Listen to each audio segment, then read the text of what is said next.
Woo!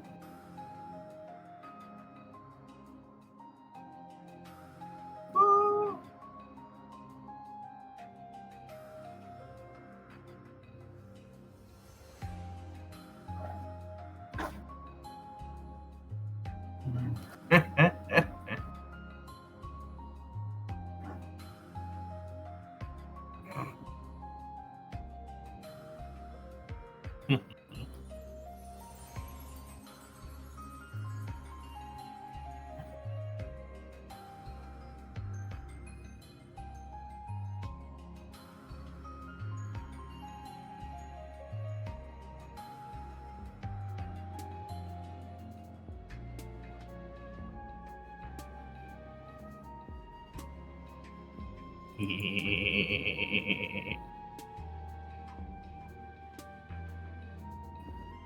And I'm going to say this at the beginning of the stream. I have the timing of the fucking gods. I don't know who the ancient Greek god of timing is, but what the fuck? This literally the second I start getting you into this is when friggin' Miss Vibsy Pop announces she's working on a Homestuck show.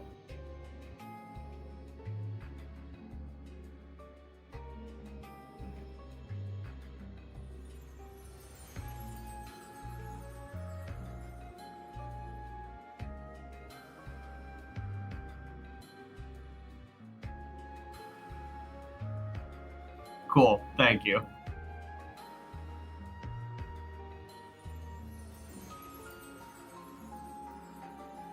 Yes, very appreciated.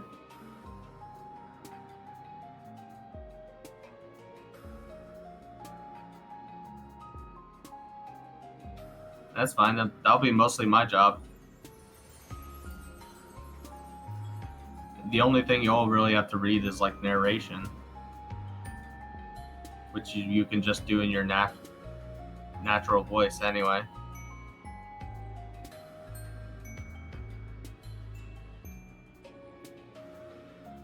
Yep.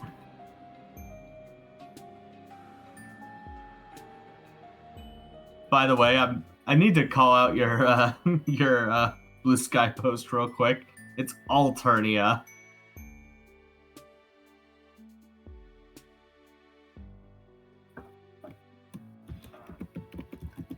Yeah, Eternia is the planet that He-Man is from.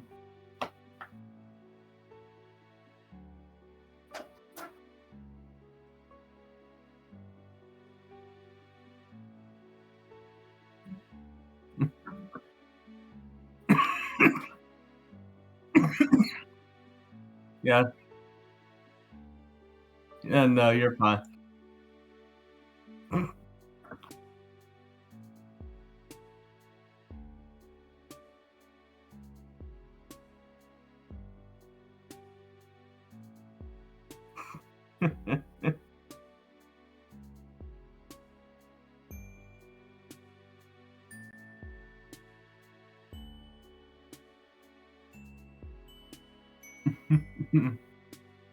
You can do this. All right. Yep, volume 4. Wait. Oh yeah, there we go. Of Right and Wronged.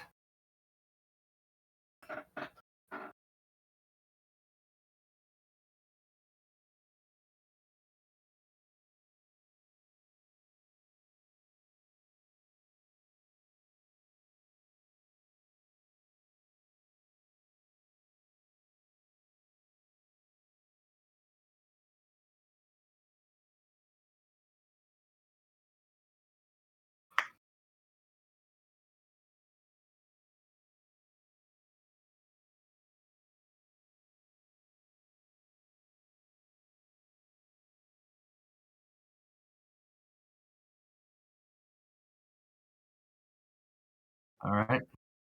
Yep, every time. All right. First on our list is Tagora Gorjak.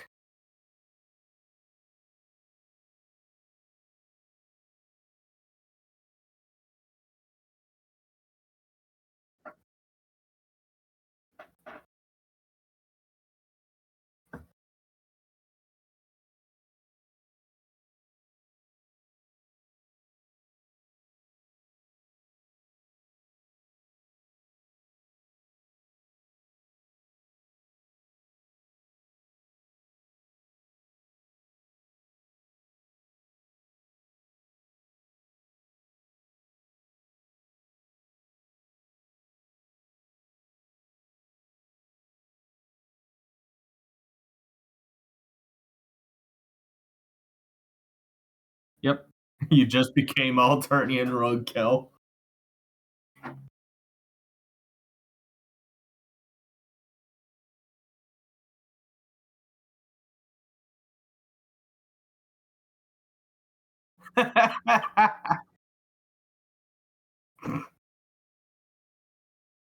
No.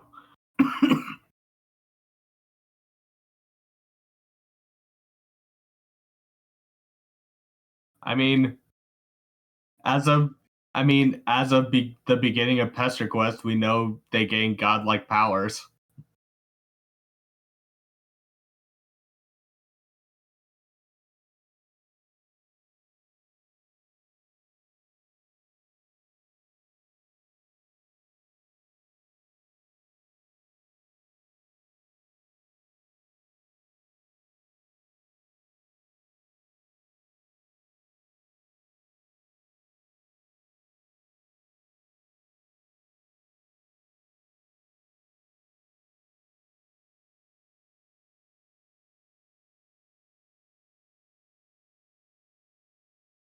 Yeah, that's where the blood is supposed to stay.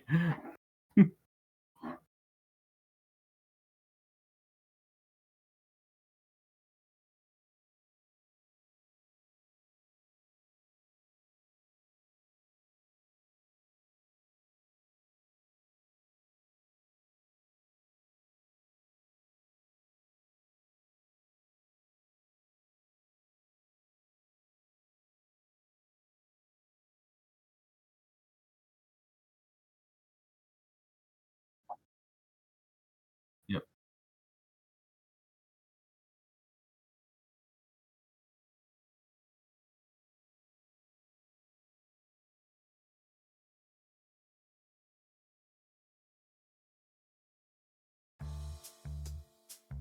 Hello. You seem to have fallen victim to a collide and scamper with that scuttle buggy back there.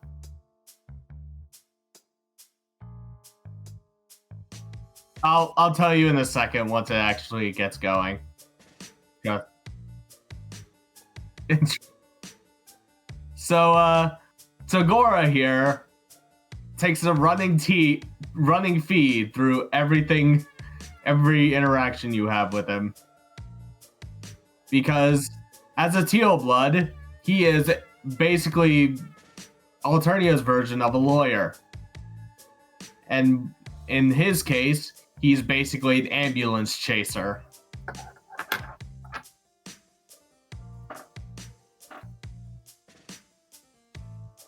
Say again. I was taking off my necklace.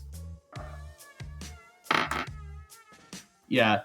Do you know what an ambulance chaser is?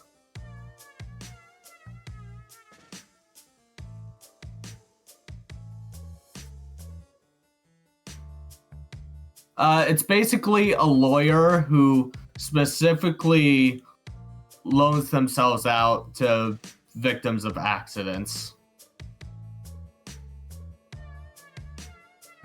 Essentially. Have you contacted your personal legislacerator? If not, I'd like to offer my services. My name is Tagore Gojek, but please call me Gorgor. I'm here for you, for a nominal fee, of course. And yes, his entire typing quirk is set up like a contract.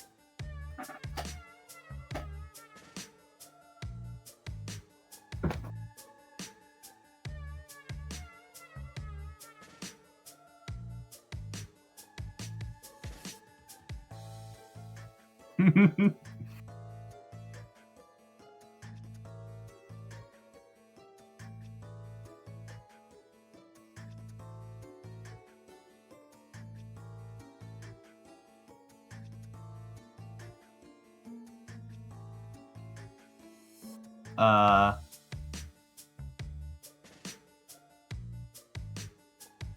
yeah, that's essentially what he does.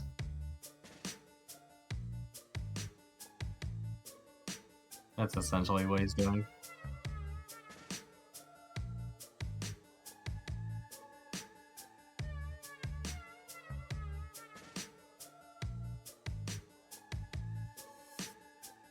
Lawyer.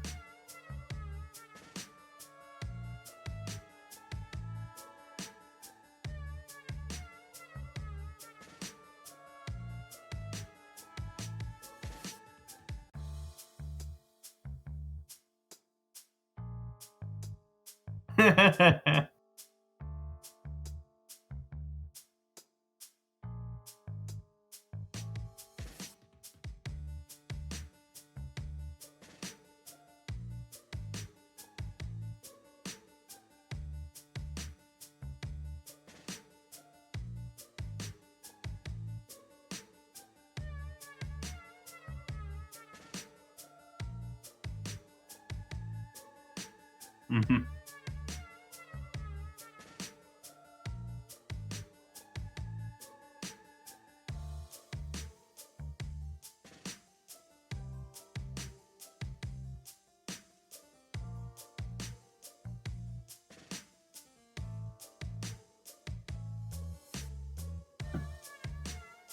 You're what? Oh, yes, an alien. I knew that. I've done work with aliens before, so your situation shouldn't be an issue at all. 200 alien legislation stipend. Everyone. Don't worry. Just I'll just point them out as they go. Just don't worry about it too much, though.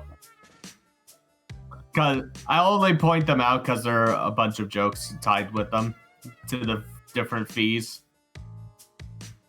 Everyone deserves an equal opportunity to be represented by me. Pretty much.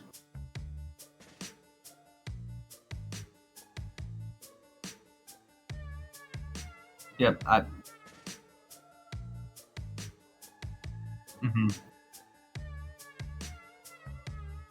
Mm-hmm. In fact, we may be able to use this in our favor for a larger cash settlement. It all depends on our angle. Let's try moving your chug column.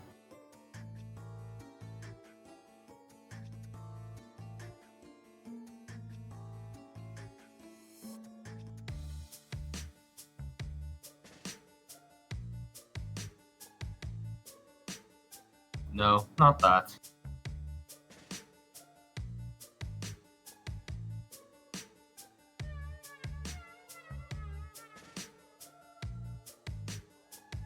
No, the thing that holds up your ThinkPad. Work with me.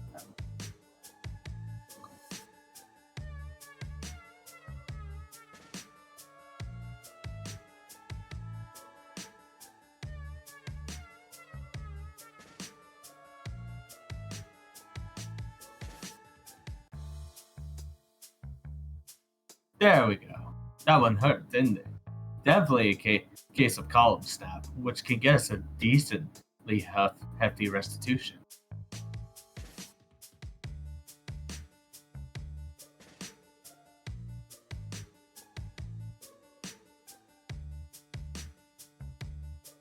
Of course, you will need to front the initial legislation costs. We may also have to inquire you further to ensure our case is convincing, but you've got to break it. Yep. Oh, injure. Sorry. But you've got to break a few cluck beast embryos to make a grublet, as you well know.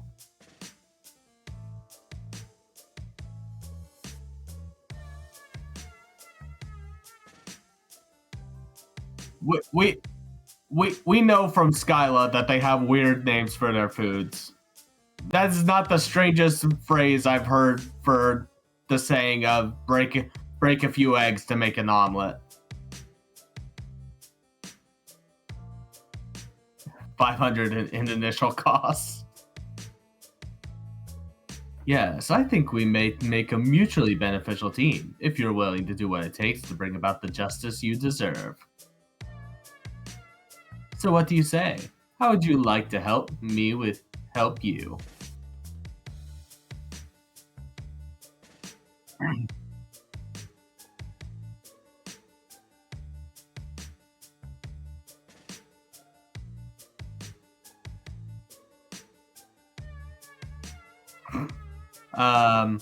Tell him you have heaps of money.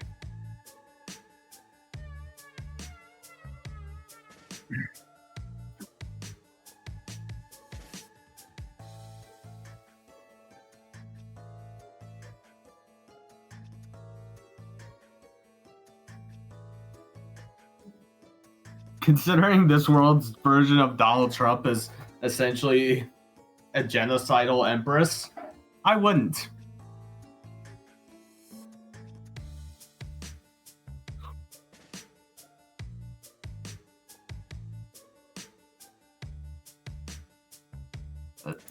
What?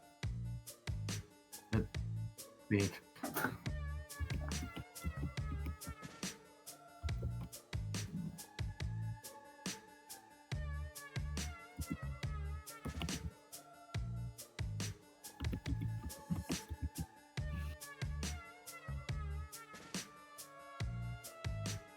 Mm-hmm. I don't think she's even on the planet right now. I think she's out in another galaxy beefing with some other alien race.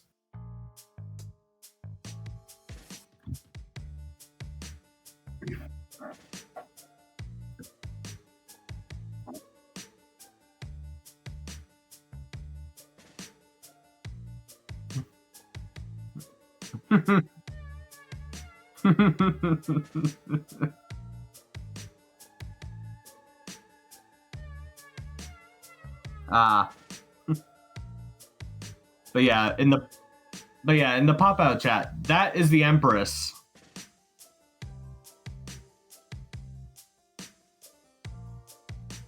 Yeah, her imperious condescension. Though most people just call her the Condess.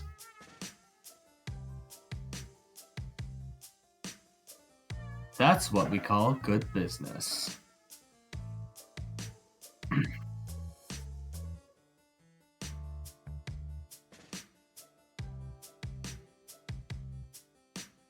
Nice, Sbeve. Just so you know, I'm not bailing you out of Alternian prison.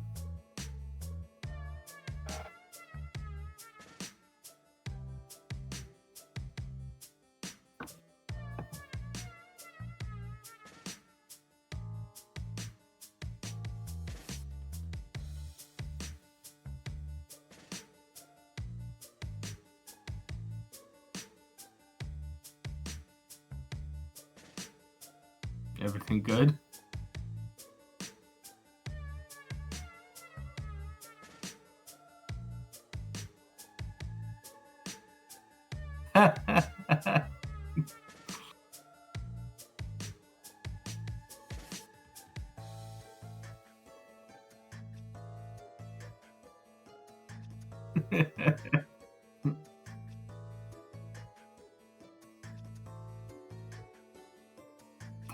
Yeah, it's getting cut off a bit.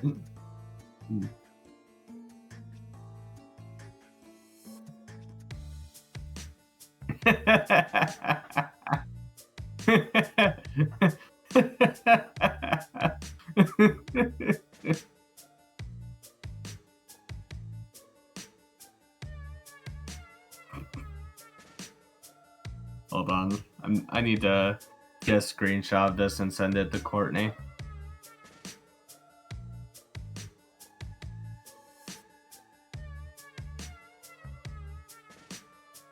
Hold on. I need to wait for it to load again. There we go.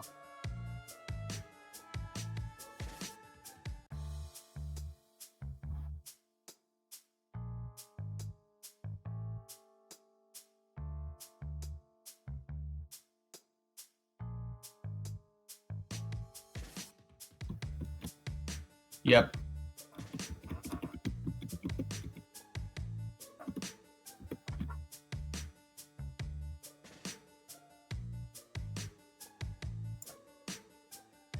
Now, let's get you out. Let's get up out of that prickle frond and let's get you presentable.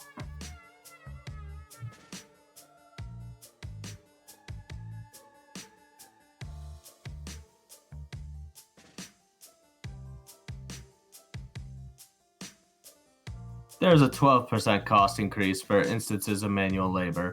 It'll all be explained in your bill. $110 manual labor hike. It's itemized.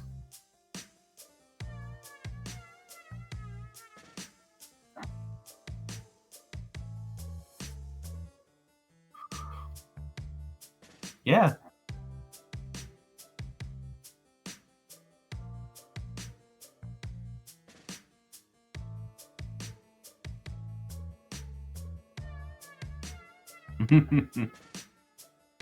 I'm sure an alien of means such as yourself will be able to handle it.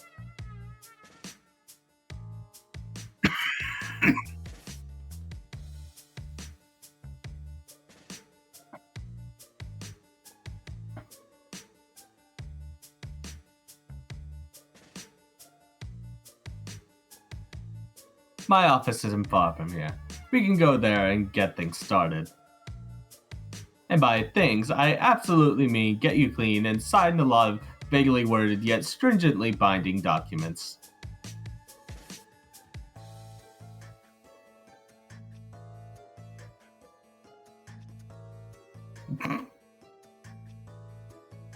Nice.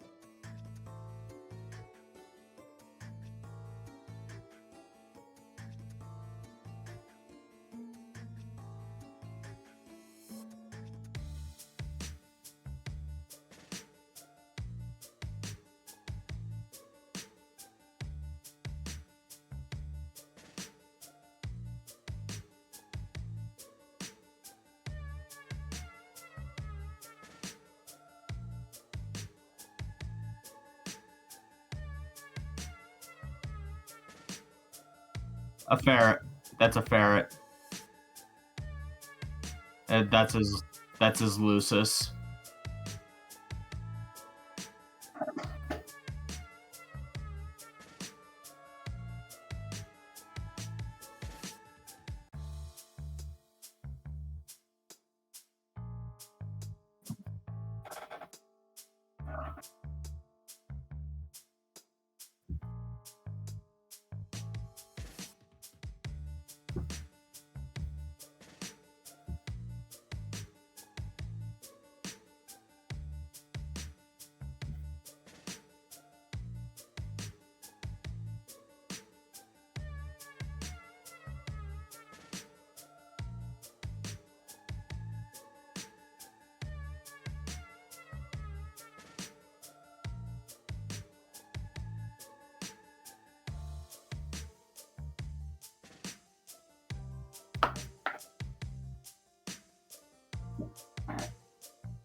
You're not paying me to learn my life story, unless you'd like to.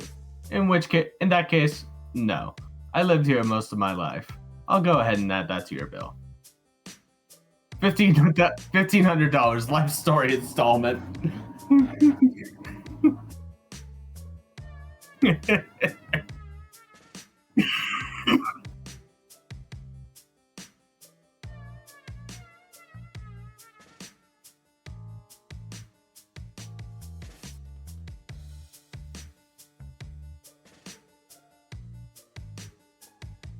By all means, do not make yourself at home.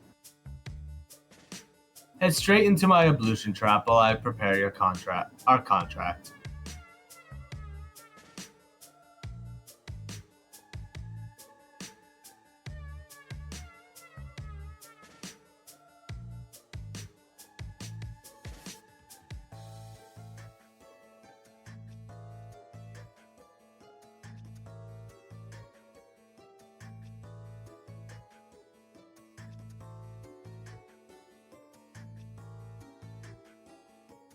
Hold on. I'm pulling up the guide. Take a goddamn bath.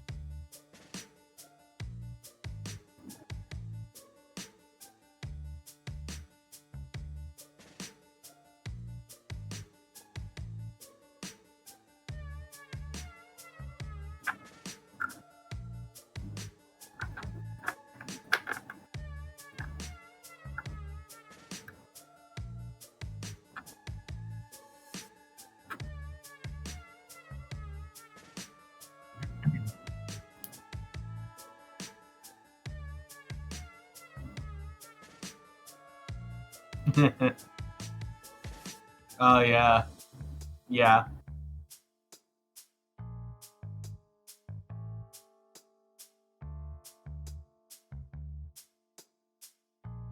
Yep.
Yeah.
I see you went with the Rainbow Drinker Serum, full body application. Bold choice.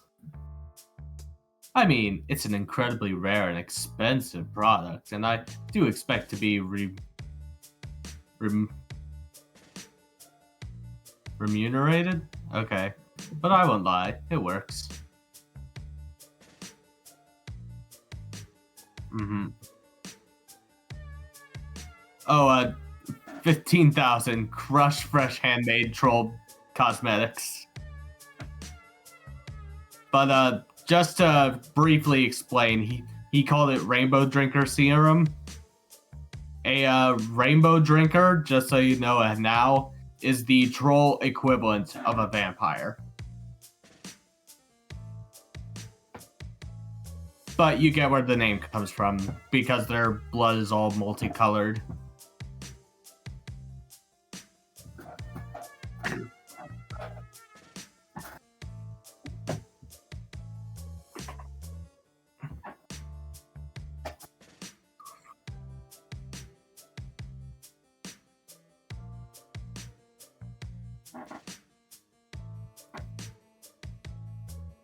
Not everyone takes skincare as seriously as they should. I assumed you were taking forever in there because you'd gotten lost or didn't know how to use the ablution trap. I hadn't considered the possibility that you were just doing your regimen. Noted. Minus 500 rebate for impeccable skincare.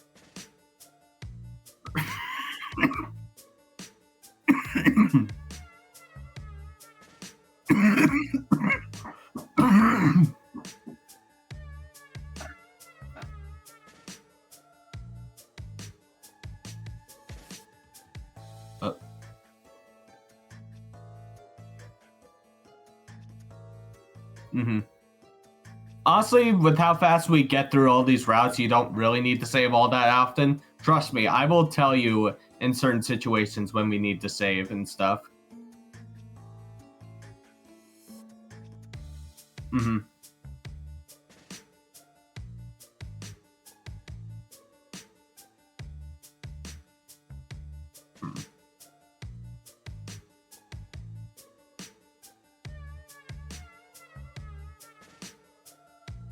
I typically only use that particular product to highlight my cheek blades, but there's no real reason you shouldn't apply it more liberally, especially if cost isn't an issue.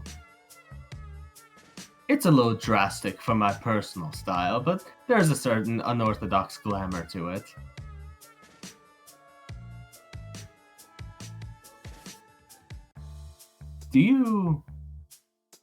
Would you like to step outside and see the full effect?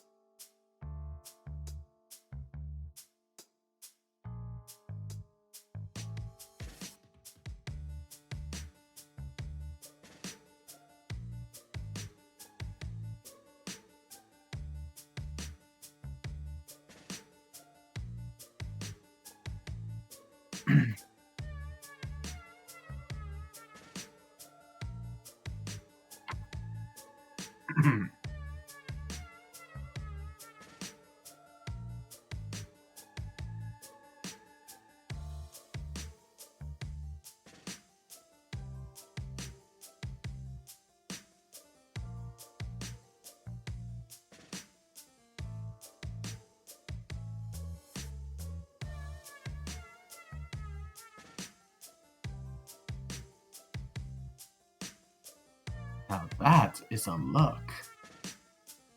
I mean, there's still the unfortunate issue of your hornlessness and overall aberrance, and the fact that you're still wearing my ablution robe. 150 ablution robe rental fee. But it's cutting edge, I'll give you that. You look almost like a real one.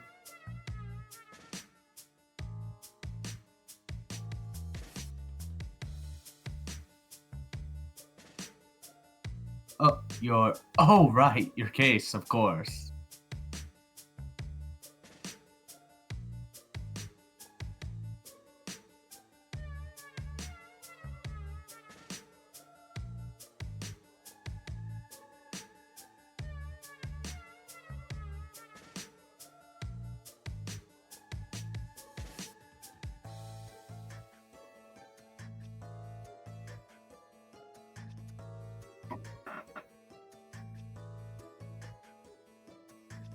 What? Ah.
Surely someone as well informed as yourself himself knows a rainbow drinker when he sees one.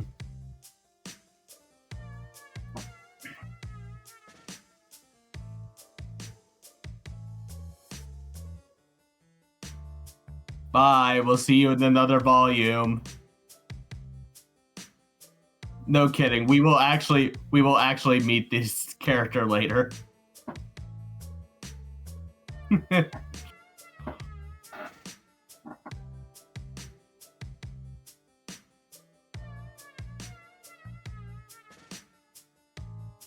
Are you telling me you didn't know?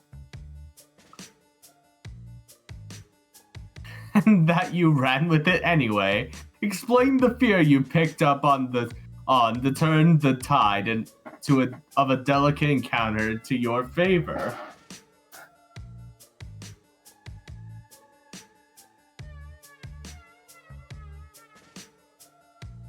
Friend? No, I hate that guy. There are simply times when being liked by your betters is helpful. Though technically, fearing me is just as good. Better, maybe. So, you know.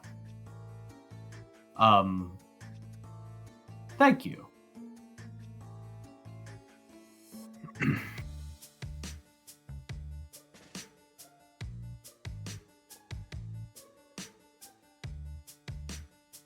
That was a bit of a rush, wasn't it?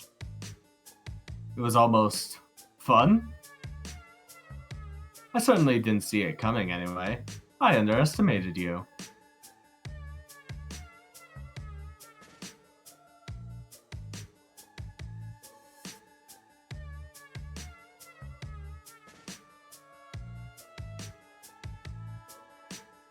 From one prevaricator to another, I will let you in on something. I haven't actually encountered an alien before. 250 subcharge for a truth reveal.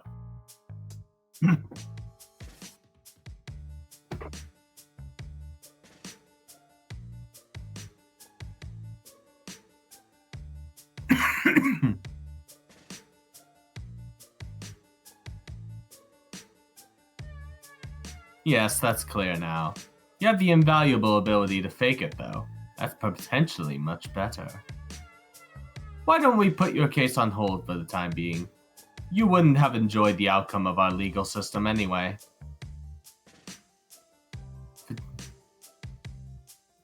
Preemptive fees on held suit. We can find an alternate means of you working off your debt. I think we may make a better team than I previously anticipated. With our wits combined, we can tackle bigger and better things than traffic injuries.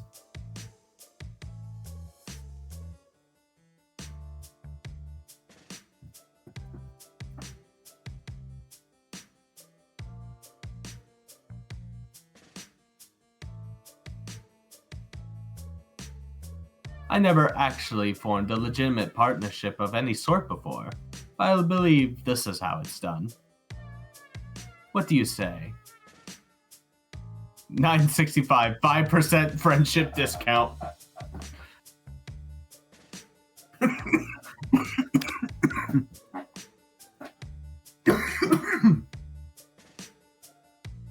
Yep, I'm good.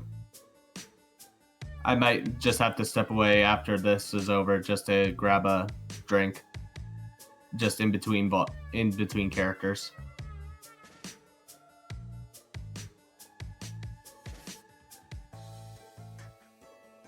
Mm-hmm. Yeah. Mm-hmm.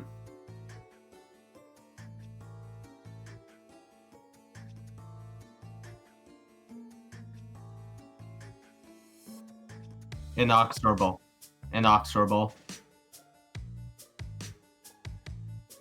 Yeah. Friendship. Just sign here. Yep.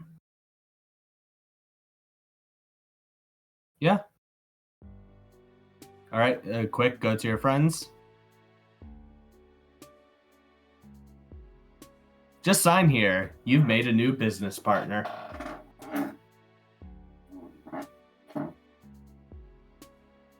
All right.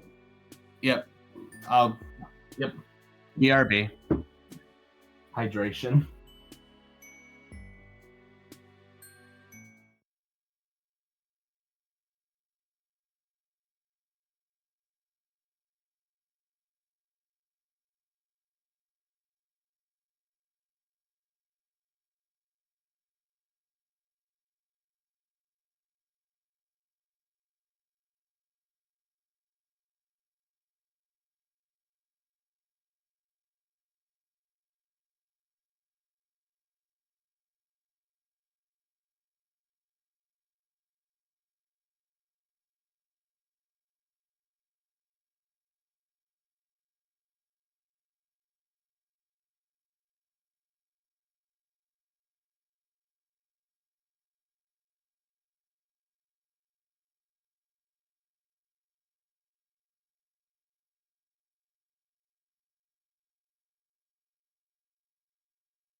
Anyways.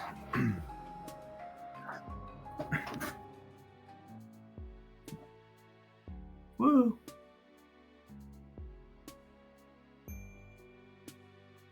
Mm-hmm.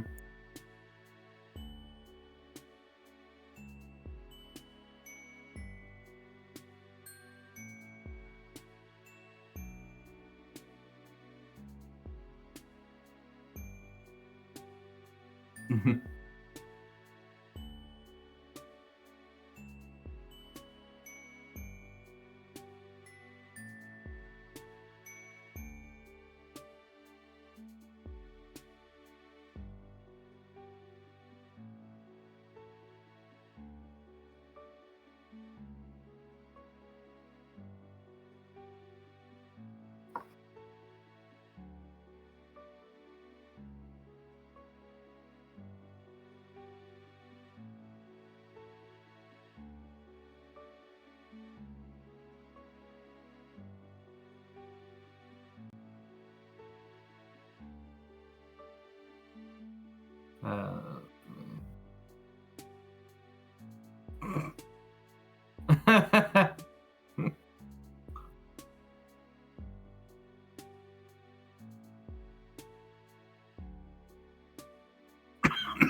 Mm-hmm.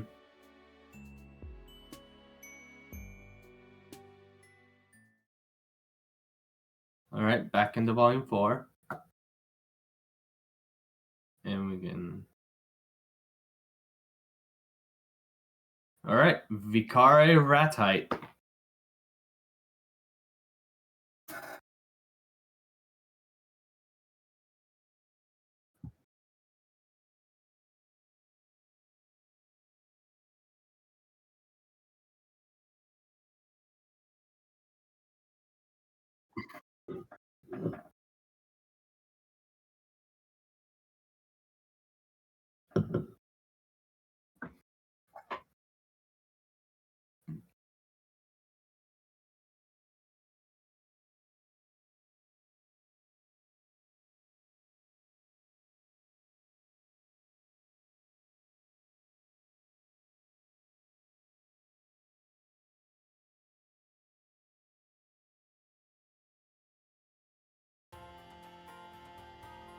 Good galloping gravy!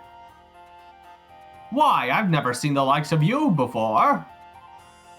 What strange one does the heavens have rained down upon us today?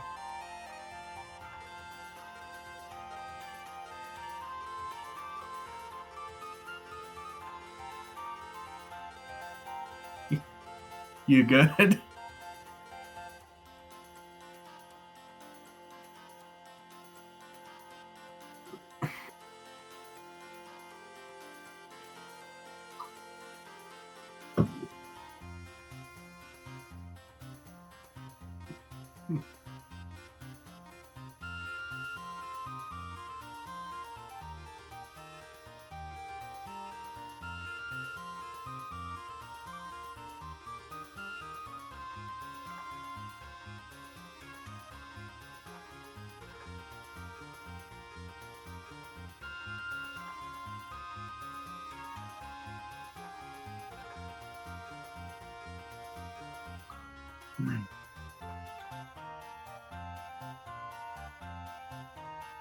A friend, eh?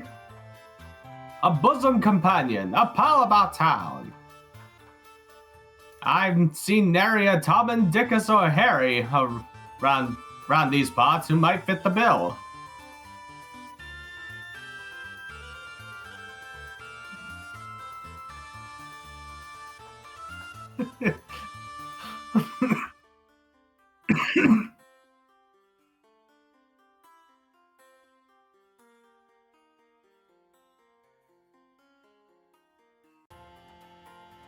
Yeah.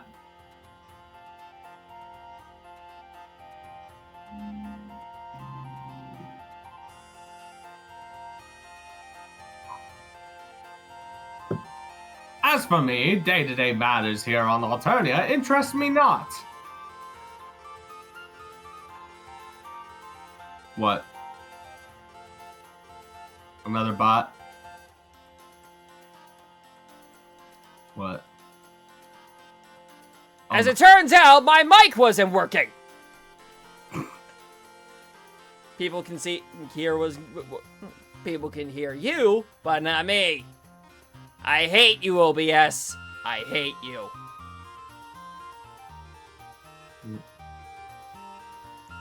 So all those jokes I did. There, buddy. It's okay. At least I saw the one. Mm-hmm. Because at least it's visual. Yep. For I care only about hurtling at great speeds through the boundless expanse of the cosmos. That's right, space! It is space flight that consumes my every waking thought and all my ardor. As in accordance with my duty as a future Alternian crusader, of course. No oxygen, no wind, a total vacuum. That is the life for me, all right. Flying in space above the atmosphere, not within the realm of gravity's purview. Wouldn't have it any other way. Right. You get the feeling you're missing something. This guy seems really defensive about his special interest in spaceflight. Like, maybe he's trying to say something totally different. Whatever it is, his internal conflict clearly takes precedence over your issues. He seems like a great candidate for a friend, despite the fact that his voice sounds like it belongs to a newsreel about World War II. Oh, God. Yeah. I love it. I love it. I love it. My bonds! Remember, reality is illusion. The universe is a hologram. Buy gold. Bye!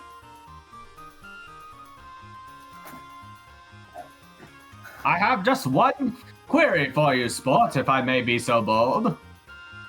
Do you also like spaceflight?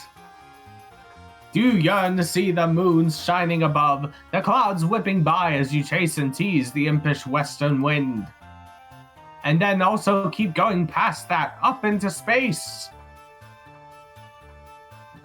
You're supposed to tell him you're not sure. Okay. His eyes widen. You sees them sparkle? I see. You're an individual with more sophisticated palate. A real connoisseur of the buoyant arts you are. Someone like you could never be satisfied with the anemic affair of traveling through the inky blackness of the galaxies. I believe a jaunt to my hive is in order. Let's get a wiggle on. Oh. This guy's a dork, I love him. So he's you. Yeah, that's fair.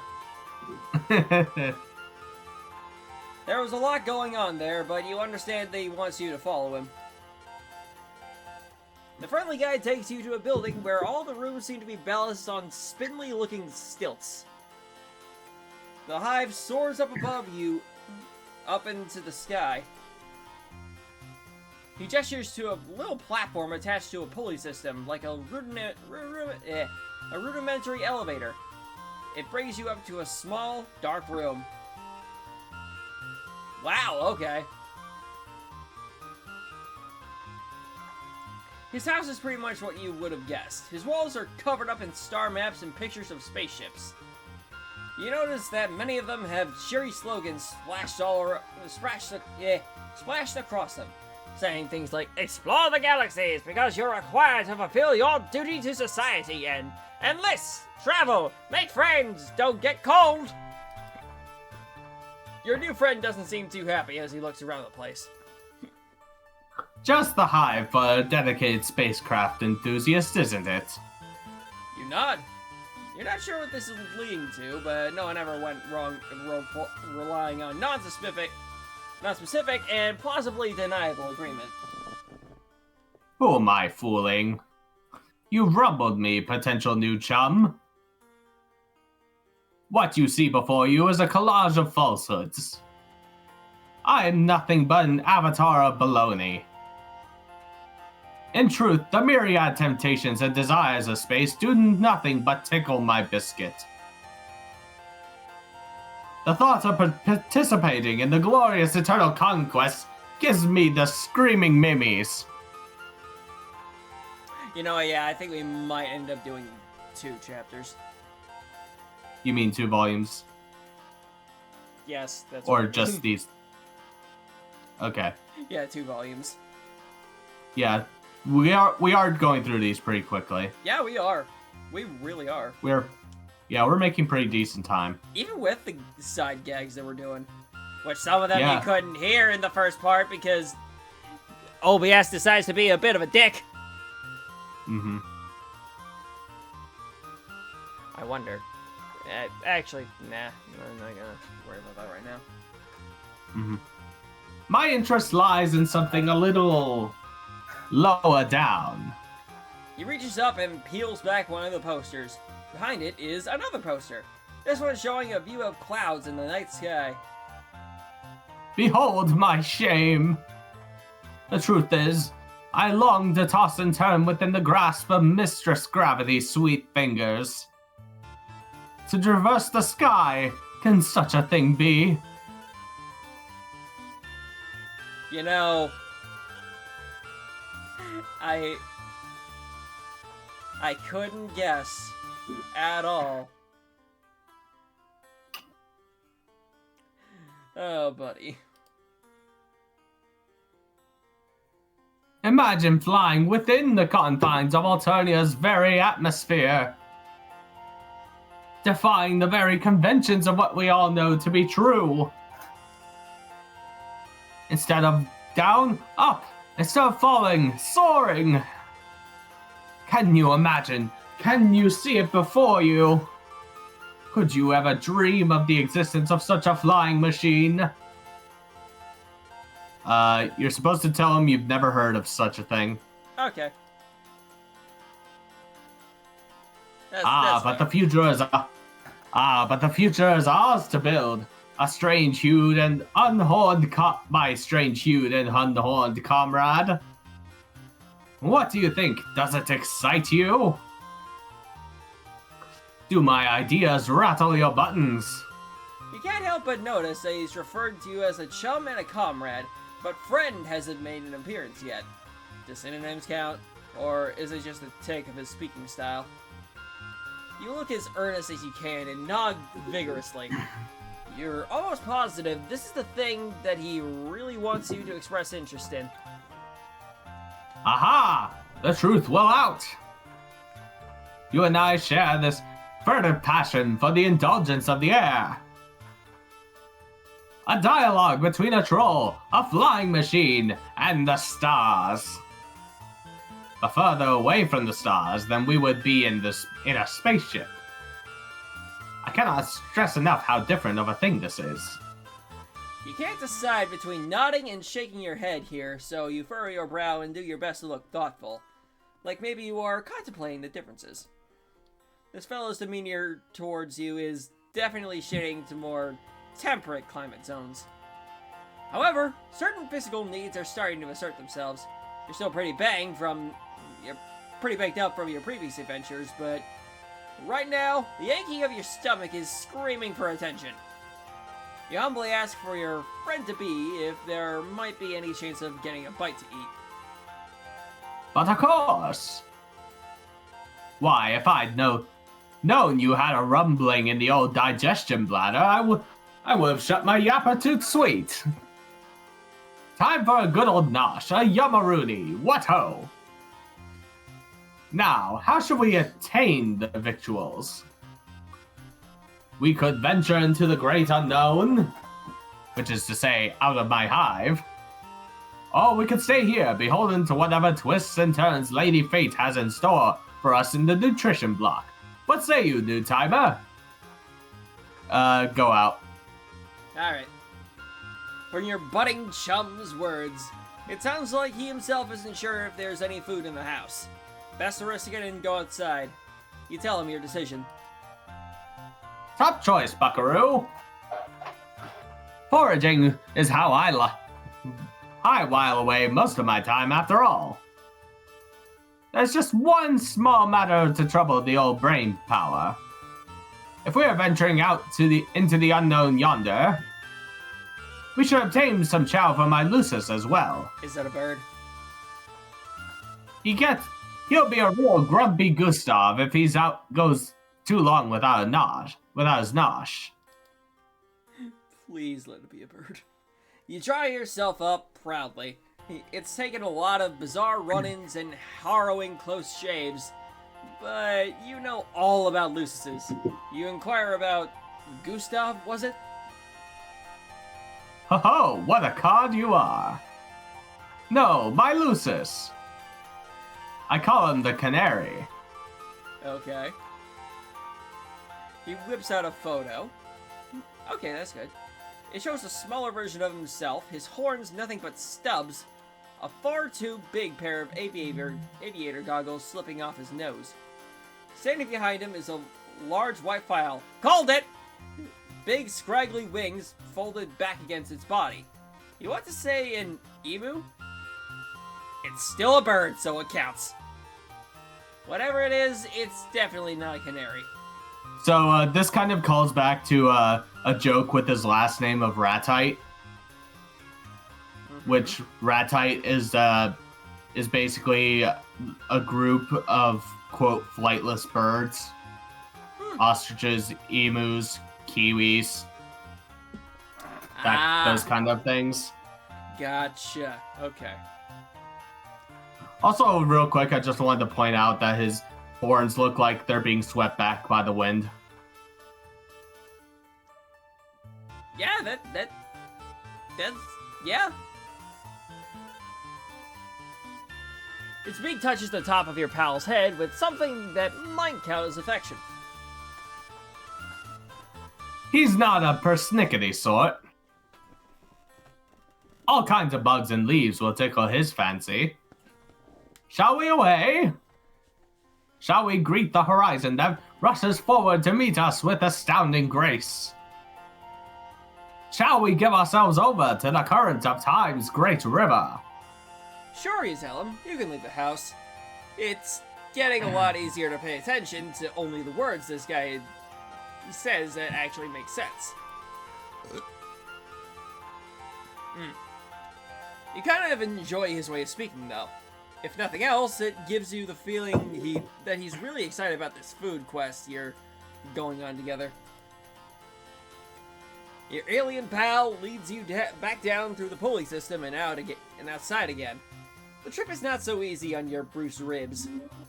The thing about walking is, when you walk, your body moves. You've had better times, is all you're saying. You indicate as much to your companion. Oh boy, I hear ya. Moving while attached to Alternia's surface is the worst kind of hooey. The moment when autonomous flight is invented trembles even closer to the present. Can you hear it approach? The wail of a distant klaxon. The call to adventure. It beckons us forward through the years, a golden thread stretching ever onward to that glorious inevitability. That's not what he meant, but his excitement cheers you up a little. Maybe you will feel better in the future when someone invents flight on this planet. Fair. I didn't say anything, just saying fair. Certainly by that time, either you'll be further along in your healing, or dead. Either way, thinking about that future brings a little rosy glow to your heart. Or that could be something to do with your heart palpitations. You ask your buddy where you're going next. The world is our bivalvular sea critter. We can go wherever the wind calls our names. Great. But if it's a short-term answer you're inquiring after, there's a specific plant the canary likes to eat. It's got white petals and leaves as red as a troll's most lurid desires. Could you give a holler if your bulbs fall on something of that persuasion? You agree to keep an eye out. You continue trudging along beside him, wincing whenever your steps jolt your injuries. Maybe a little conversation will help distract you. You ask your new friend what got him so interested in flying in the first place. What could be better? Up there, free of worldly concerns. The wind in your face and the horizon at your back. See the continent spread out below you. Finally feeling that your personal aesthetic is appropriate for the given circumstances. You chew over this one for a minute or two. It seems what really makes this guy tick is the travel and adventure thing. Or maybe that's just what you're getting from his general demeanor and pretty much everything he said up until now. You're nervous to bring up anything that might make him dislike you, but in the interest of bonding, you forge ahead. Aren't there, you say with apprehension, maybe some similarities between flying and space travel? Maybe being in a spaceship could satisfy some of these urges? What? There may be some superficial similarities to trick the common troll, but in essence, the blood pusher and soul of each, as different as night and day. Ah, God, my nose is clogged. I'm feeling clogged, at least. As a mountain and a ditch, a star and a mud puddle. Don't get a fellow wrong, space travel is fine. Well, it's the only way to satisfy our bloodthirsty and nearly immortal overlords. And I look forward to such a time where I can be of service. In the eternal millstone grind of intergalactic conquest. But it's missing the punch, the pizzazz, the kaboom. The trunk be sunk of it all. Just as you feared. You've stepped in it now.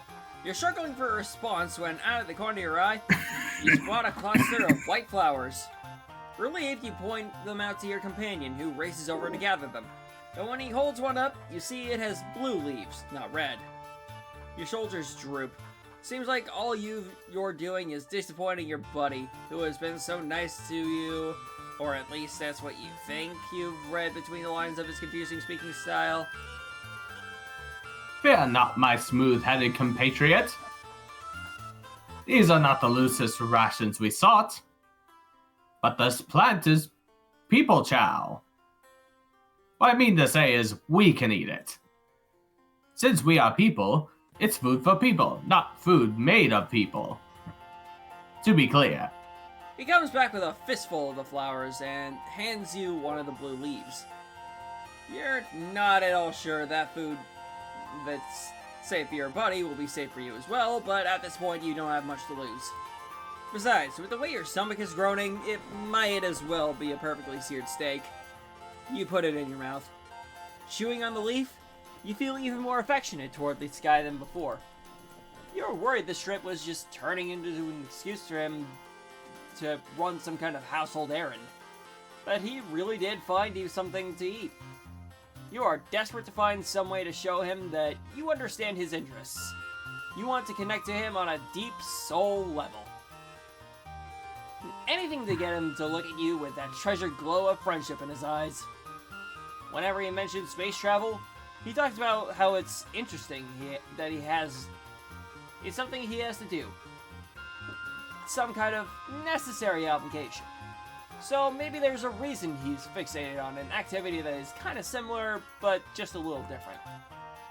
Maybe he doesn't want to do the required thing, the space conquest, but doesn't have it in him to rebel entirely all the way. Maybe airplane flight, or whatever similar thing he's envisioning, is a compromise between what he has to do and what he wants to do. A balance, like all must find, in order to live as an individual in a society that shapes one's desires from birth. You cautiously open your mouth, heart pounding. You're venture to ask your pal if he maybe would rather not satisfy the demands of the bloodthirsty overlords. If maybe a part of him wants to get into his real flying machine and, well, leave for real.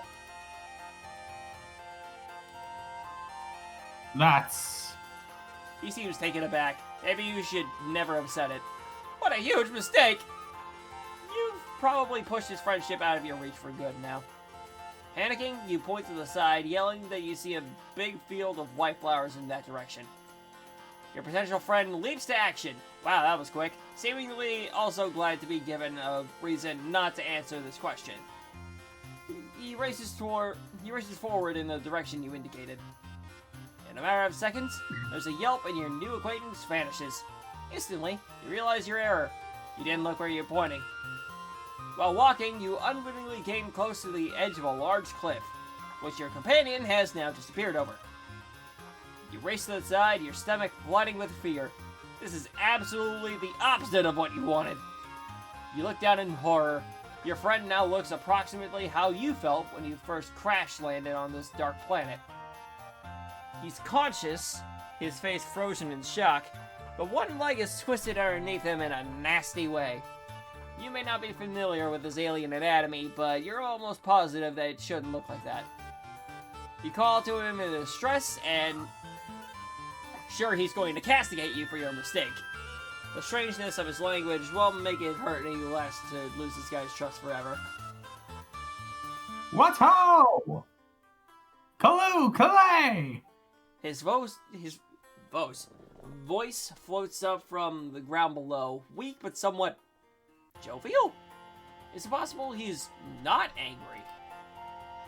Oh, joyous happening! Oh, delight for the body and spirit! Did you see? Did your being absorb what occurred before your very visage? I flew! Soared through the air! I don't have the heart to tell him no. Yeah.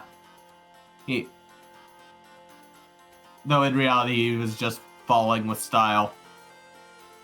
This is true. Play the clip, maestro.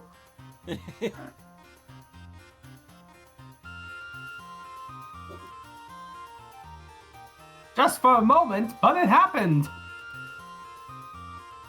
An ecstasy like none I've ever known. You hesitate.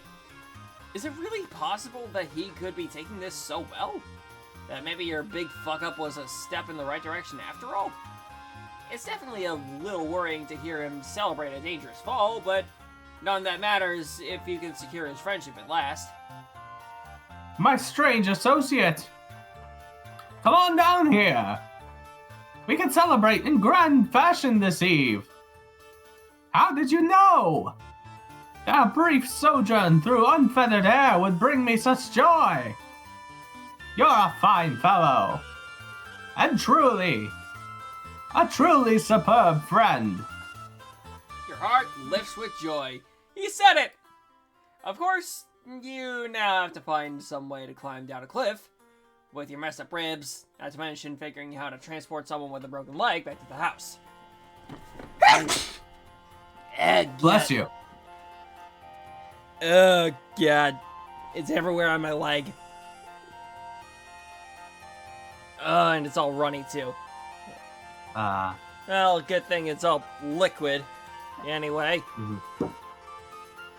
Either way, yeah. You're not really sure if that's possible, or when the adrenaline that's got you this far will give out and force you to succumb to your own pain.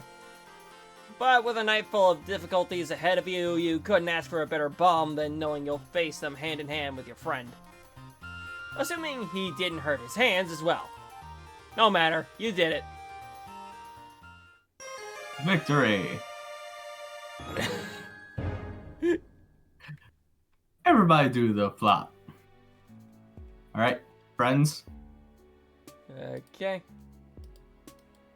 Kalu Kalay. You helped a reluctant spacefarer soar a little lower. I'm trying to open it up. I don't think you can. Ah, damn it. Well, I wanted to try and grab a screenshot of that, but oh well. Alright, you ready to do another? I'm gonna blow my nose first. Yep, go right ahead. I will be right back, y'all.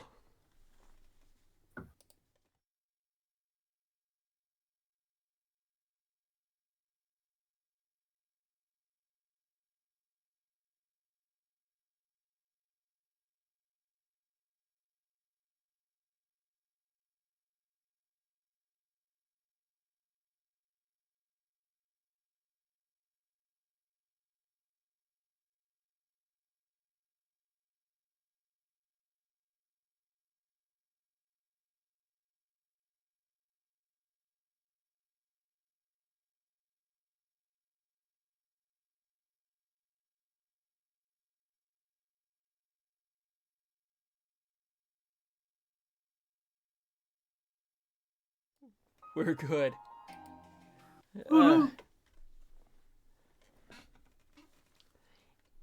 Okay, let's see. Oh, wait. That's not what I wanted to do. Start. Alright, Volume 5. Oh! Of Affection, Unwanted or Untrue. Walking! You sure are doing a lot of it recently. Back on Earth, you never got near this amount of exercise. You're gonna be so in shape when this is over. Provided you still have all your limbs attached to your bones uncrushed.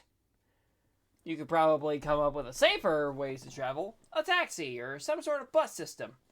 But you don't have any money and you can't read signs.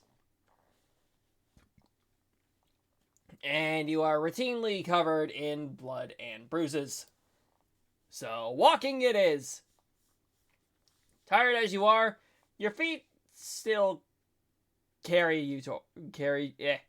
Tired as you are, your feet still carry you toward Friendship.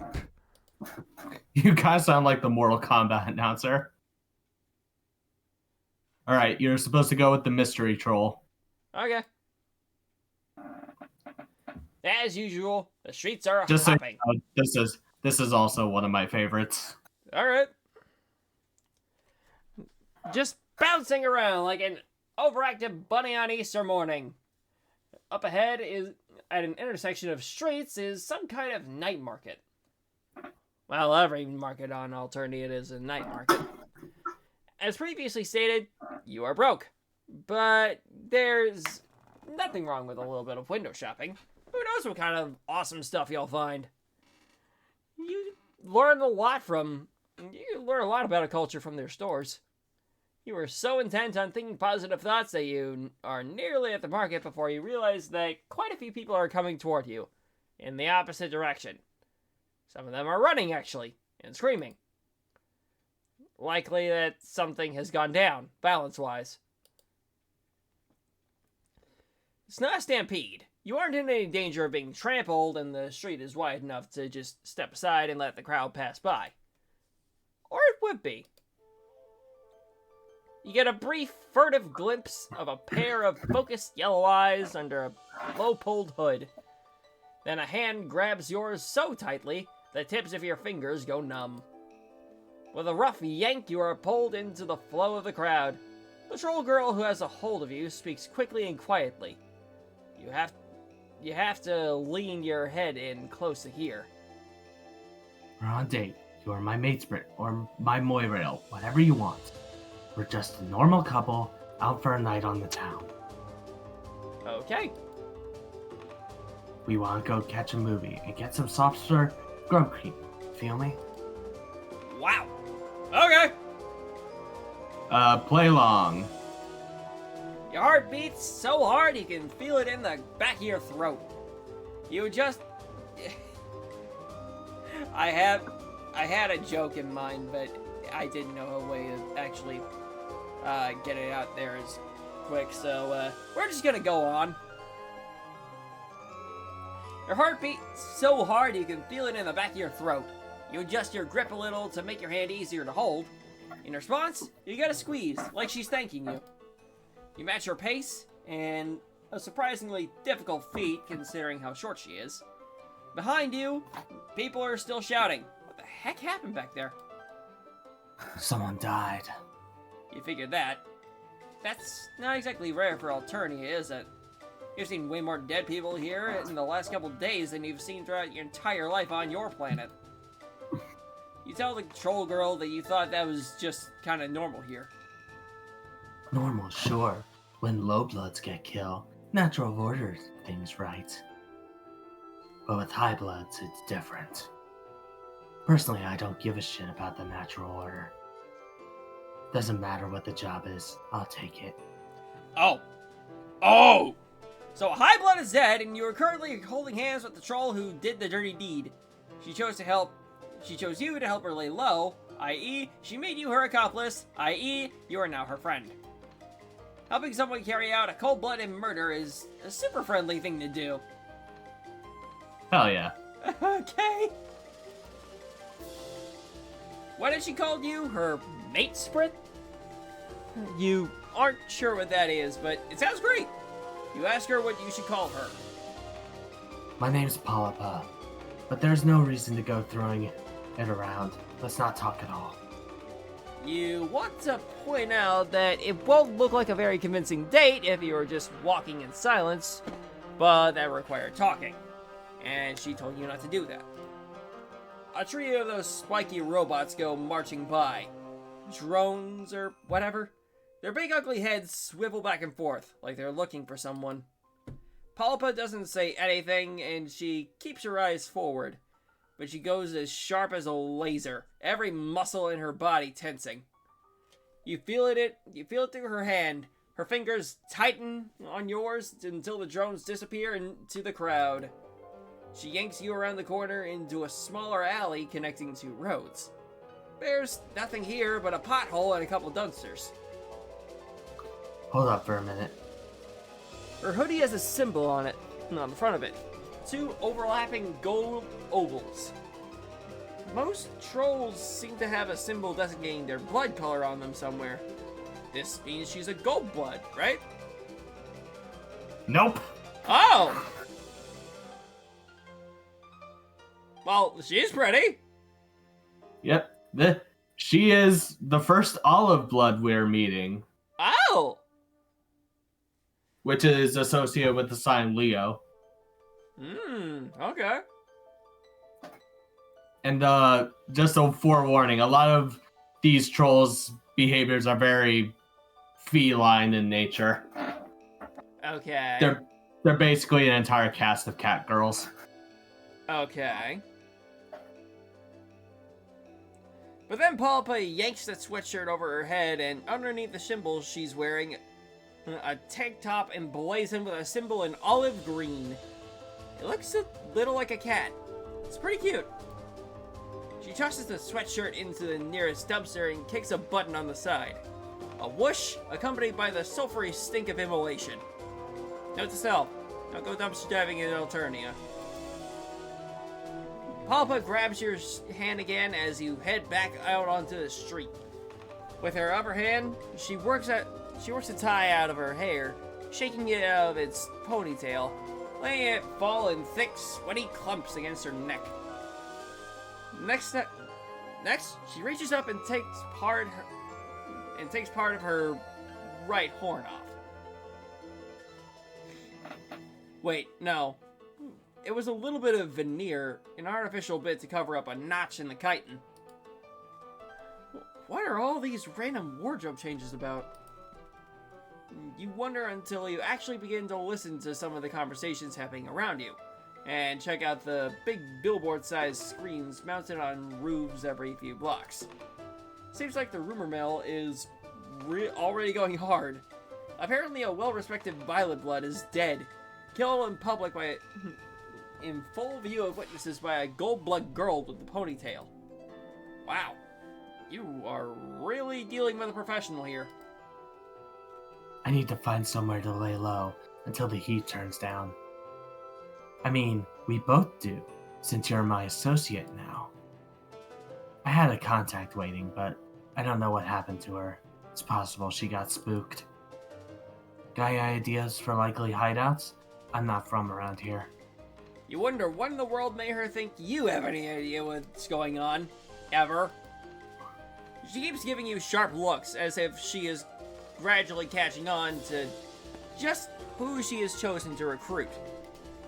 You wonder and understand that no matter how busted you look, you're an amazing friend and co-conspirator. Well?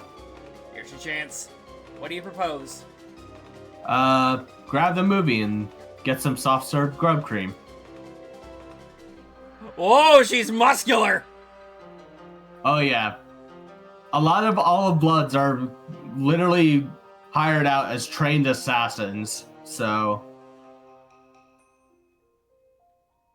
I might want to be more than just friends with her, just saying.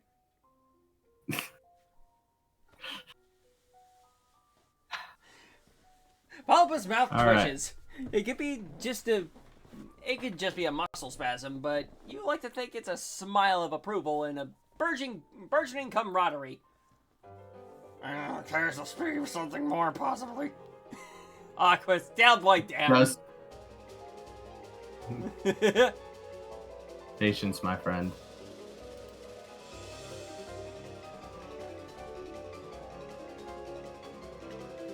Yeah, sorry. Yeah, I guess we could. That's what people do on dates, right? It's been a while. I haven't seen a movie in forever. Let's do it. Also, real quick, I'm gonna point out what her typing quirk is because it's not exactly immediately apparent. Mm-hmm. The asterisk. You know how there's the one line on the end of her sentences and there's an asterisk in parts of the sentence? Just rewind one and yeah. See what I mean? At the end of her sentence, there's a line with an asterisk next to it. Uh-huh. It's supposed to be like a shuriken going through the sentence and hitting a back wall. Oh, I like that. That is sick. Oh, and the music too. Oh my god. Mm-hmm. I kind of like this girl a little more now. She squeezes your hand. You would have thought holding hands for so long would get sweaty and uncomfortable. You certainly aren't nervous enough. But her skin is surprisingly cool. With a couple of exceptions, all your new friends have been literally cold-blooded. Also, metaphorically, for a few of them. But you are going to judge them for their lifestyle choices. That is in your place as a friend. Regardless, your point is, it's kind of nice holding hands, even if it is completely under false murder pretenses.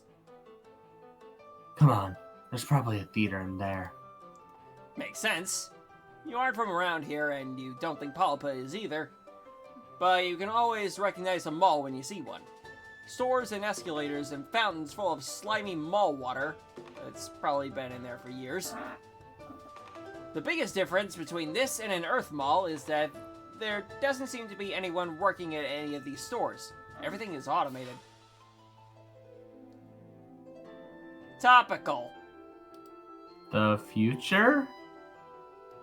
That and the top floors appear to be reserved for high bloods. Papa is still holding on to your hand. Gosh. It's like you really are on a real date. This is very, very friendly. As far as you know, you have never been on a date with an assassin before. You can't read the showtimes and descriptions, and you don't have any money, but Polypa chooses the movie and pays for you both. She tosses a couple of coins into a slot, and the machine spits out 2 tickets. You don't see any soft-served grub cream, but you are a little too queasy from mingled nerves and excitement to currently deal with anything called grub cream. Well, Aqua, yeah, that's fair. That is valid. Oh, God. This is what I get for showing my types. Anyway, you do, however, stop for a bag of buttery exploded kernels at the concession stand. The theater you follow Polypa into isn't crowded, but you still feel every pair of eyes settling on you as you walk up the steps. Your heart pounds and slides down the back of your neck. You are just positive everyone can see right through you to this deeply, there we go, controversial cross-species matchup you got going here. Even worse, Polypa takes a seat weirdly close to the only other group in here. Man, awkward. The movie starts playing. Apparently, in Alternia, there aren't any trailers before movies. Bummer. If you are going to be stuck here, you want to know what hot new summer blockbusters you have to look forward to. Surprisingly, the movie turns out to be a romantic comedy. You expected Polypa to choose a thriller or a horror movie. But from what you can glean of the plot, it's about a beautiful young Jade Blood who gets involved with a visiting Blue Blood and their servant, a big, bumbling Bronze. The portrayal of Low Blood strikes you as vaguely offensive. They grunt and fall down a lot. The caverns look a lot fancier than you remember from the time you hung out with Branya. Just a lot bigger and more glittery. The main character spends a lot of time pulling on a jeweled comb through her lustrous hair. The dialogue is kind of incoherent, and you don't just think it's because you are unfamiliar with the cultural context. It also doesn't help that Polypa keeps up a running commentary throughout. The ban on conversation has apparently been lifted. Ugh. I cannot believe they added the mistaken identity storyline. So unnecessary. Also, Black Rom is so boring in comedies. There's just no punch to it. I can't believe how bad this is. I don't remember the book being this garbage, but I read it a long time ago. My taste may have just been worse back then. You are looking at her in a whole new light. She shrugs, possibly a little self-conscious. What? You think I've been an assassin since I pupated? I used to have a blog for relationship advice and stuff like that. Of course, I was just messing around. I didn't know anything beyond what I'd read online. Two characters are kissing on screen. You have no idea who they are. You are way more interested in the fact that Paula has decided to tell you her life story on the back of a movie theater. The deep blue light from a scene in the brooding caverns washes over her, making her look noble and sad. You are entranced. It didn't last, though. I doubt it had anything to do with my blog. A few sweeps ago, a couple of kids broke into my hive. I think they were high, maybe on sober. Whatever. They stole a bunch of my shit, killed my Lucis.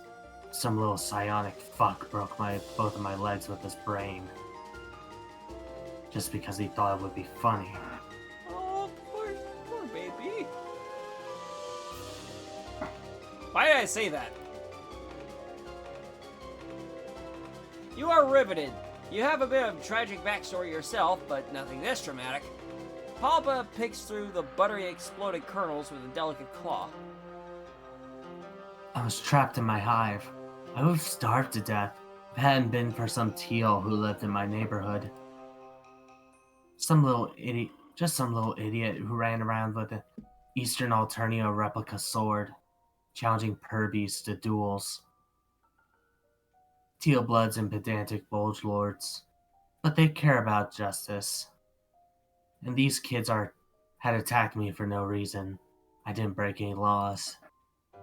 Anyway, that's why I'm equal opportunity for how I take jobs. Low blood, high blood, everyone is scum. One of the kids in the row ahead of you turns around to tell Papa that she and her Moira want to get all nasty and pale. Maybe you should get in a room. Papa keeps the back of her chair and tells her maybe she should mind her own business. The girl looks at The girl looks about ready to jump over the back of her seat, but the guy next to her pats her firmly on the cheek. Almost a slow motion slap, firm and intense with plenty of uncomfortably intimate eye contact. The girl settles down after that and everyone goes back to watching the movie. The rest of it goes by with your head spinning and your heart in your throat. You're glad Polypa trusts you enough to share her past. But you are nervous about her talking about it in public. Wasn't the whole point of coming to a movie to lay low? Think about it. When that girl sees the description in the alert, she's not going to be thinking about the noisy olive blood getting all conciliatory in public. It's way safer than skulking around, believe me. Gosh, Papa really is an expert. You are so glad you got to go on this date with her, even if it was mostly fake.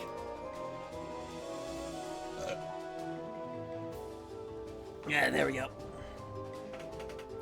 As soon as you are back out on the street, Papa pulls out her phone. Slowly, her face falls. Fuck. That no nook looker. I thought she bailed on me, but according to Chitter, she's dead. They got her. Damn it. I told her to be careful. Her sadness is quickly turning into rage, vibrating off her in frantic waves. Her voice gets louder too, and people are starting to look your way. Heckling in a theater is one thing. Shouting at a phone about murder is another. This is going south fast. You've got to calm her down. Deploy Shush Pap. For lack of a better plan, you copy what you saw of the troll inside due to his angry date. You press your palm firmly to her cheek. To your intense shock, she blushes a deep olive green and her eyes slip closed. She leans into your touch as if she was drawing comfort from this tiny little gesture. Then she blinks and pulls away. Listen, I'm technically on the clock right now. Let's be professional. She bites her lip, hesitating. Then she reaches up and repeats the gesture on your face.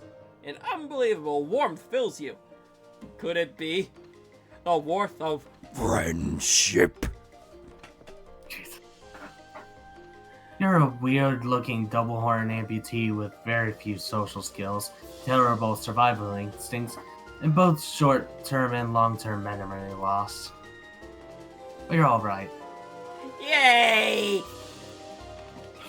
If you ever want to earn a little cash, I could use a partner I could depend on. Is it raining? No, those are just tears in your eyes. Tears of gratitude. Okay, don't get too choked up.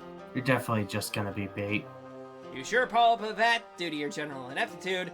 You wouldn't want it any other way. Oh my god, so cute! Get the screen cap now. If you want to get it, Sbeve. Oh, wait, not that one. Okay. Oh yeah, this is this is the first of many of the moirails you gain on this game. Got it. So congrats, Sbeve. You got yourself your first platonic girlfriend. How's it feel? Woo!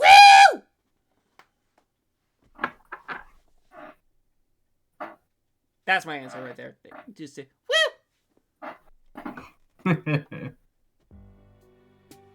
Alright. Friends once again. Okay. Keeping it professional. You are an accomplice to an assassination. I'm sorry, it's just the a bit. Yeah, a bit.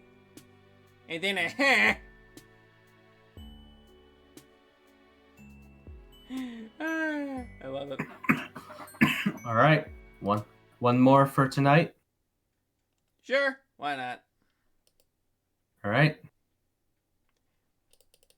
Oh, this one's gonna be fun. Zebra Kodak. Oh, hey, her portrait's different now. Yeah, her portrait changes after you do her route. Oh, nice. I still like her though, not because of the green. Yeah. Mm-hmm. Your stroll takes you into a nice part of town that seems to have larger, more McMansion-style hives. Based on your past experience in Alternia, you're not quite certain that upper-class enclaves equal safety for you, but you might as well explore. You never know where you'll find your next friend. The power of positive thinking must be on your side, because someone emerges out of the shadows of these sprawling suburbs. Oh, hello there. I don't believe we've met. I'm sure I would have remembered someone with such unique looks. I feel the exact opposite emotions from when I see Polygon. So, instead of wanting to kiss her, instead of wanting to kiss Polython, I want to kick this guy's teeth in. Don't worry, it's a shared sentiment. You don't know where you are, do you? By this point in your time in Alternia, you don't know if it's wise to admit you're lost and naive to the ways of the world, but you don't know what you could say to try to convince this guy that you've got any kind of street smarts. You nod your head reluctantly, but he actually looks more interested in you after the confirmation that you're new to the neighborhood. Have you perhaps found someone who likes you for your vulnerability and naivete? That would sure be fantastic luck. It's a good thing I found you. Not everyone is as respectful of low-bloods as I am.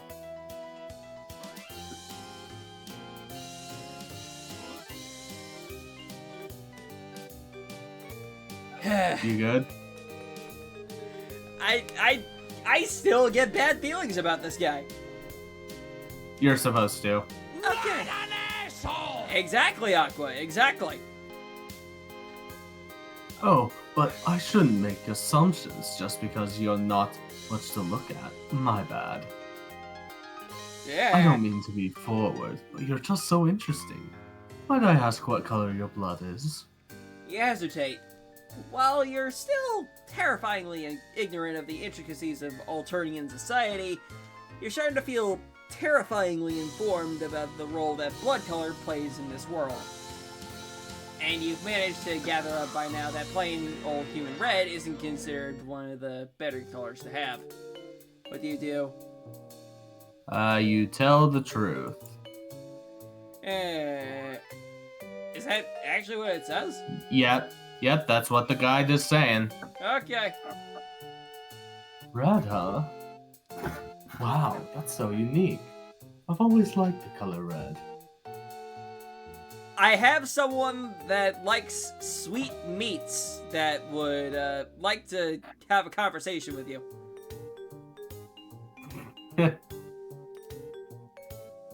I don't think I've ever filed a quadrant with a red blood before. Or filled a quadrant there. I mean, I don't think I've ever made friends with a red blood before. You don't know what a quadrant is, or what it means to fill one? Given your experience on this planet so far, you're nervous that it could mean something violent. But you don't want to further expose your ignorance, so you just say that you're excited for this friendship as he is. You come on strong. Nice. You need a place to stay for the day, right? I can help you out with that. I've got plenty of spare rooms for guests in my hive. You know, because I believe it's important to help out the underserved members of society, of the community when you can. My hive is this way, shall we? You follow him down the street. You guess it must qualify as a nice night because you see lots of other trolls walking around here too. Most of them are dressed as nice as zebra. Zebra. Oh. So we're using the European pronunciation then. Yep. And you see a few shabbier looking trolls that must be low bloods walking with high bloods. Today is actually Flushed Affirmation Day, so you'll see a lot of trolls taking their mate sprints out to celebrate. Luckily for you, my flush quadrant is currently empty, so I'm all yours tonight. That sounds a little weird. It doesn't need to be all yours, you assure him. You're an easygoing individual who's happy to share their friends with plenty of other friends. Sure. Sharing can be a good time if you're into that. I could be speaking personally. Like maybe with two low bloods, but not in an objectifying way. Everyone involved has got to respect each other, you know? Wow, what? You have no idea how your innocent comment about friendship got taken to this particular place. You decided that maybe the best thing to say here is nothing, because who knows how he might misinterpret you next. Huh. Looks like there are a lot of high blood, low blood couples out tonight for the holiday. Pretty unusual to see in this neighborhood, to be honest. It's sad, but most of these low bloods are probably with their mace because it's socially advantageous. Pretty shitty of the high bloods to take advantage of that, but not everyone is as socially conscious as I am. Okay. I think it's super terrible when high bloods don't treat their low blood mate spreads like the queens that they are. Yeah, I had to make sure. I don't have tits. And, Well, one, in fairness, the main character of this is supposed to be genderly ambiguous. So, Dexter Manning, genderless child. Gotcha. Yep. If you catch a reference, good on you. Mm-hmm. But yeah, if you've caught on, Zebra here is supposed to be a parody of internet white knights. Oh. That explains so much. You look around Yeah, at all the other... Yeah, you know, pretending he's an ally for social values and all that, when in reality he's just trying to make himself look good. You look around at all the other couples. The class divide is pretty noticeable, and some of the high blood trolls have scornful looks on their faces when talking to their low blood dates. One troll dressed in cerulean is making her shabbily dressed mate Britain kneel down so he can give her a ride on his shoulders. It could maybe be a cute coupley thing, you guess. Except she's sure laughing a lot and has the heel of her boot pressing into the back of his neck.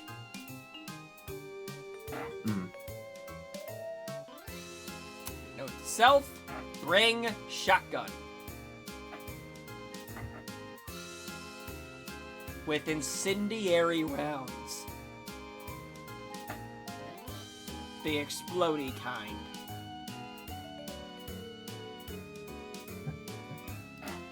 You don't want to speculate about what people might be into, but it does seem kind of humiliating.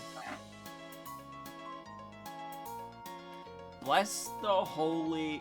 Yeah, bless your bullets into holy bullets.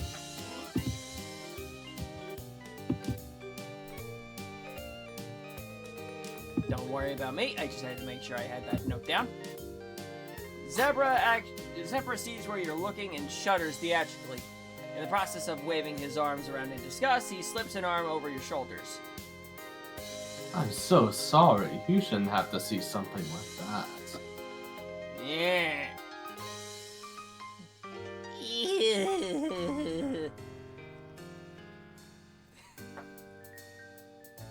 I don't know why, but I kind of want to see like a little animated, something animated where I'm just like slipping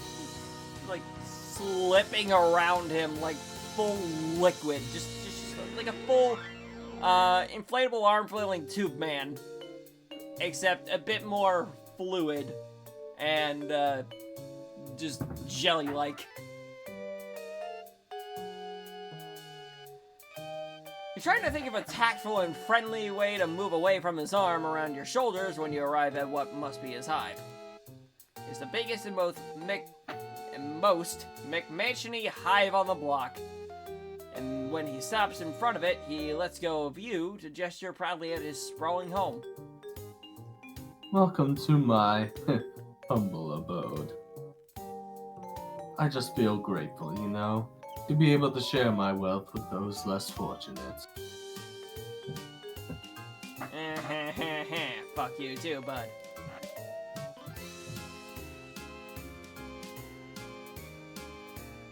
How did I see that coming? That as Lucis would be a zebra? Yeah. You walk inside the front door. When you walk inside the front door, you're greeted by a very distinguished-looking white zebra. Or zebra, I guess. I don't know. I'll say zebra just to differentiate from zebra the person. That's fair. It has normal zebra markings all over its body, except for around its neck, where the dark gray zags have formed a shape that kind of looks like bow tie. Almost like it's wearing a suit. You don't know how its zebra face is managing to radiate pure disdain when it looks at you, but that is unquestionably the energy you're getting. Don't mind my Lucis. He's kind of socially old-fashioned. But he lets me keep low bloods around the hive to help out and stuff, so he's not all bad. Let me give you the grand tour. Note to self. Kick this guy's teeth in, take his horns, use them as back scratchers.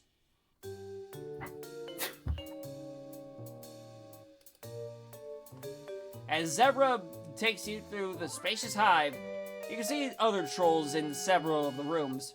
Most of them aren't wearing clothes as nice as Zebra's. You're guessing these are the low bloods he just mentioned. They all seem to be doing the chores. Sweeping, cooking, exchanging green slime in troll-sized bathtubs for each other. Probably fresher green slime. Each of them glances up at you and Zebra when you pass by, then looks deferentially away. The zebra Lucis is following you, and every time you exit a room, it pauses in the doorway to whinny out what could be orders, or possibly he's just berating them. You arrive at an empty ballroom-looking space upstairs, where several low-blood trolls are hard at work cleaning up the remains of what must have been quite the party. Zebra seems to noticing how all the trolls in here are scrubbing the floor and how they are all avoiding your eyes. See? I told you I take in plenty of guests. I believe it's important to promote diversity, you know. That's why you don't see other indigo bloods here. Looks like all the guests are busy today. Well, an important part of communal living involves contributing your labor when it's necessary. Right, guys? A few low-bloods mutter an affirmation, while others just put their sponges and mops down to prostrate their whole bodies on the floor. Zebra looks a little uncomfortable with the bowing, but not that uncomfortable. It doesn't introduce you to any of them. Sounds about right. They don't all realize yet that my hive is a sanctuary from the harsh injustice of the outside world. Anyway, enough about my low-blood guests. Let's take care of you, shall we? Perhaps this Lucis has had enough of tolerating your presence because it takes the opportunity to stop following you and go huff around at more of Zebra's guests. For now, for better or worse, you are alone and Zebra has turned all of his attention on you. His smile seems very friendly. You want to see it as friendly. The night's still young. I'm happy to do whatever you want to do. If you feel like going out on the town to celebrate Flushed Affirmation Day, I have lots of other friends I can introduce you to. Help you meet the right kind of culture, you know? Or if you're tired, I can show you to your guest room now, and we can have a nice night in. Go out or stay in? Show me to my room, please. Oh boy. You think that going out with Zebra on Flushed Affirmation Day might potentially give him the wrong idea, and besides, you're pretty tired, so you don't feel like going out. You tell him you're ready to retire to your guest room now. Sure. Oh, bruh, by the way, have you heard of Chixie Roimer? You probably haven't. You don't seem like you're a very serious music fan. Also a character we'll meet later. Alright. And she is the sweetest bean. Well, that gives you something to look forward to. But you've got a great opportunity tonight to learn from me. One of our low-blood musician friends is playing a show for the holiday, and I can get us in because I'm super connected in the scene. I'm sorry, Aqua in chat. Look at that, Abu. It's not every day you see a zebra with 2 rear ends. Yeah, that tracks. Yeah. You already read this, right? Yeah. We should just go, just in case she's there. You could have sworn you told him you wanted to stay in tonight, but okay. You can gather what remains of your energy to go out to this concert with him. That's what a good friend would do. He takes you across town to the concert, only trying to hold your hand or put his arm around you a couple times on the way, so it could be worse. Maybe hand-holding is totally... Hold-handing? Yes. Hold-handing? I'm not at 100% right now. Leave me alone. I know. You hope. Maybe hand-holding is totally platonic on Alternia. You hope so. The concert itself is one troll with a guitar and a harmonica who, according to Zebra, is a lowblood whose songs are spreading truly radical messages.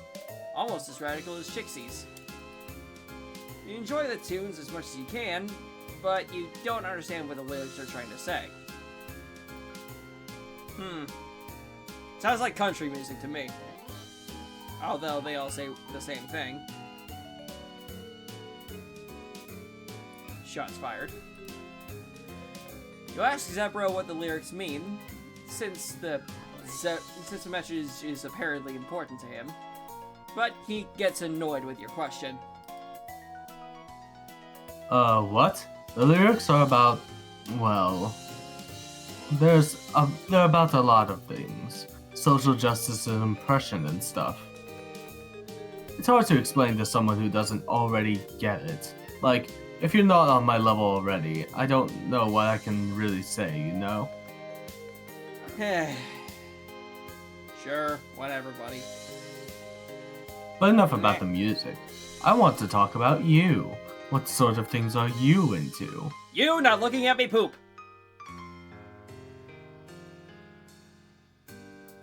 Huh? When in the flying fuck knuckle did he ever indicate that? I know he's creepy. I know he's creepy, but I don't know why I had that particular line in my brain in the chamber. But it just happened, you know? Will Ryan, you have infected me in ways I can never recover.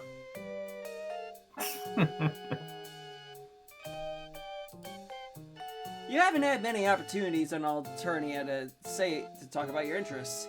How exciting! You say that you like playing games, but he's already interrupting you. Cool, sounds great. Really interesting stuff.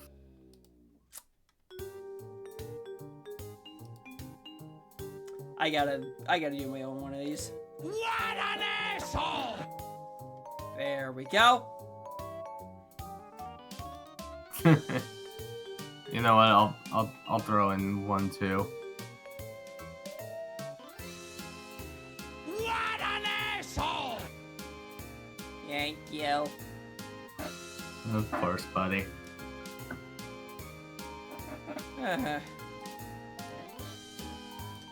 Okay, well. The only way around this post is through it. Unfortunately. But what's your quadrant situation like? Stop looking at me poop!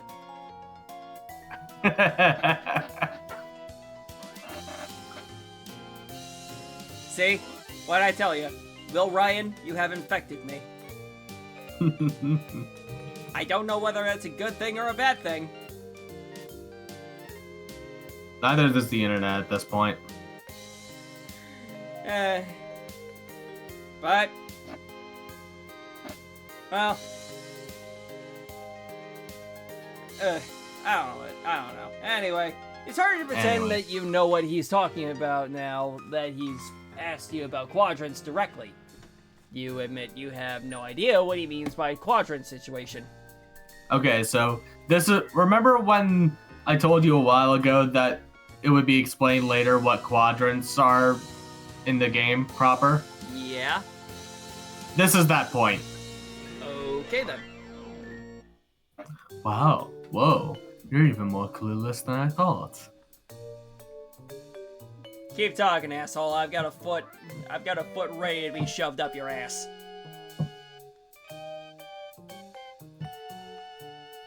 And Kiki is ready for an excavation.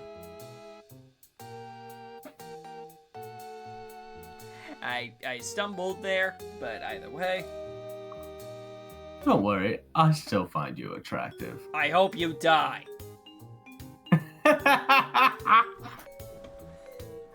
I delivered that the same way as Psyche K.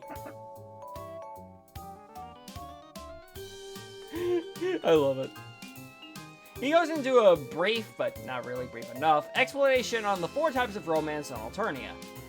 Mateshipship, the flesh quadrant, which to you sounds the most analogous, thank you, to human romantic partnerships. More allegiance, the Pale Quadrant, which sounds like an exceptionally codependent friendship by human standards. Auspisticism. Yeah. The Ashen Quadrant, which you don't understand at all. And Kismicitude. Kismicitude. Kismicitude? Kismicitude. Kismicitude. Yes.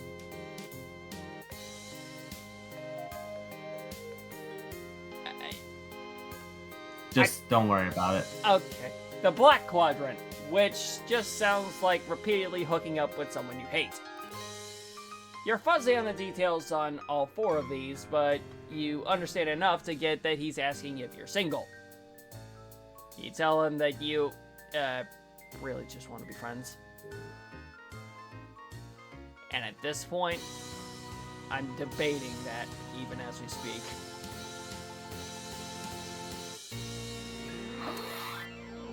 Really feeling Vlad the Impaler right now.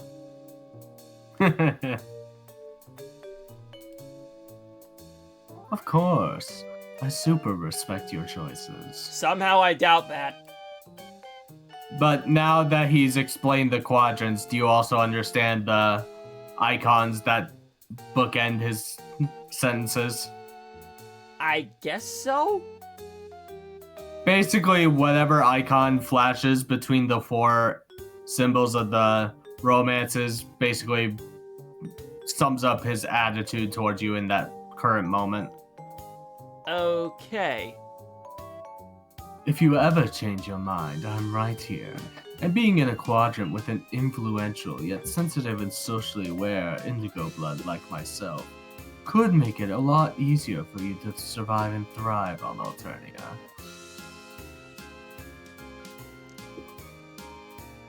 You know, hanging with Agent Fluffy sounds pretty good right about now. Wow. Damn. Yeah. I wouldn't normally do that kind of shit. That kind of punching down. But, well, at this point, she seems like an improvement over this guy.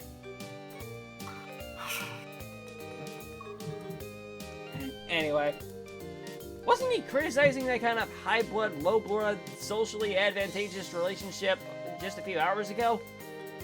It wouldn't be very friendly of you to point out his hypocrisy, so you don't mention it. After another song, another troll at the club sidles up to Zebra and whispers something in his ear. Then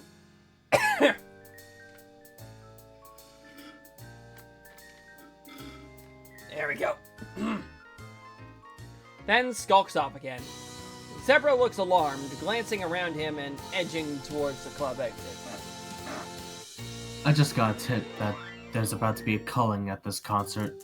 We should get out of here. A second thought, right now he's the only thing that is keeping me alive, so probably best I follow him out. You definitely agree with him about wanting to get out of here. You look around at the rest of the audience, still trying to enjoy the show. You and Zebra are the only ones getting ready to leave. Is he going to warn any of the other trolls here of danger?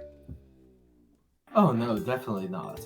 If I were to warn any of these low bloods that culling is coming, that could mean risking my life too. Not that I ever tried, but everyone knows that. The high bloods here will probably be fine though. We've got each other's backs. It's important to look after your comrades in this struggle. On second thought, eat the rich.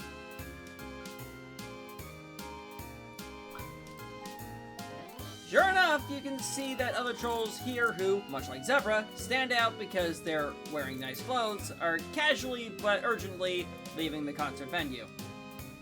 The low bloods are still all clapping and singing along with the singer on stage. no one has given them a tip-off. Come on, we've got scram. I feel very conflicted at this point. Because I want to punch his face in, but he's the only thing keeping me alive right about now.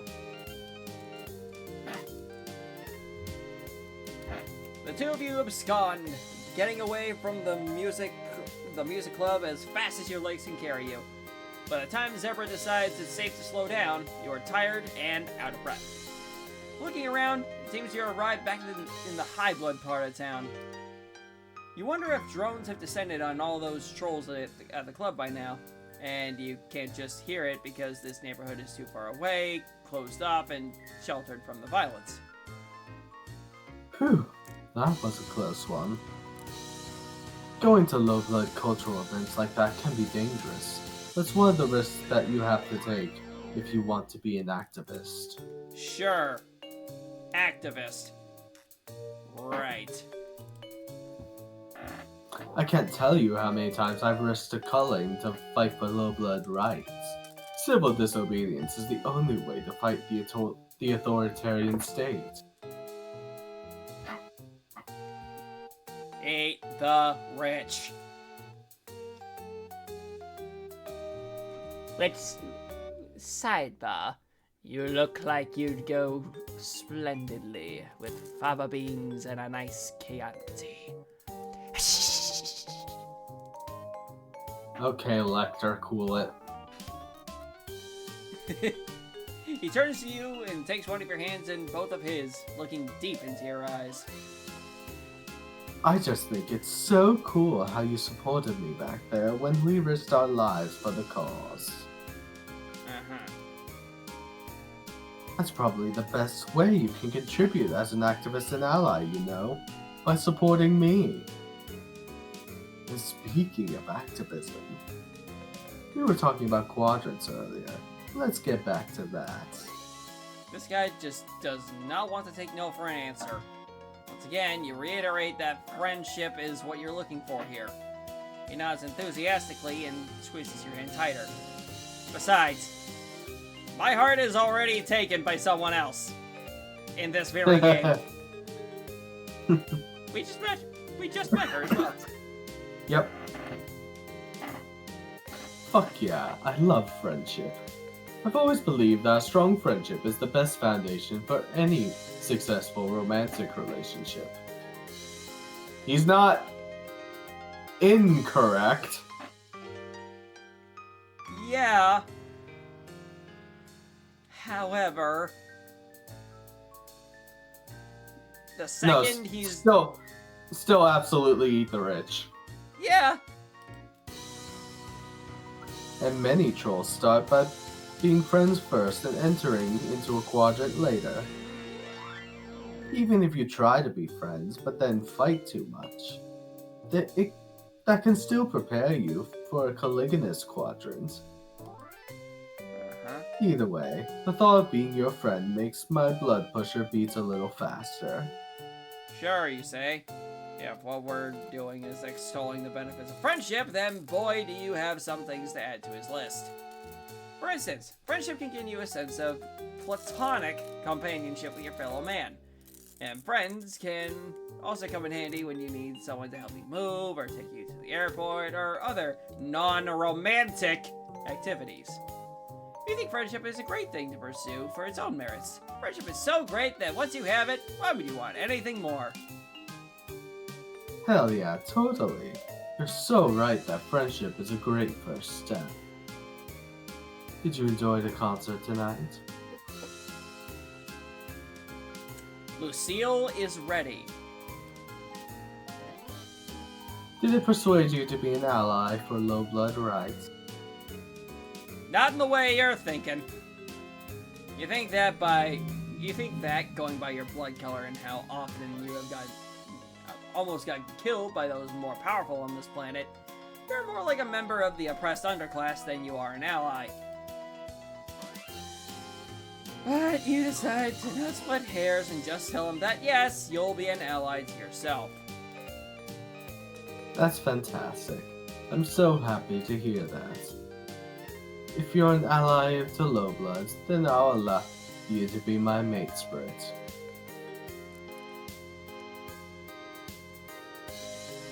Hello, Zebra.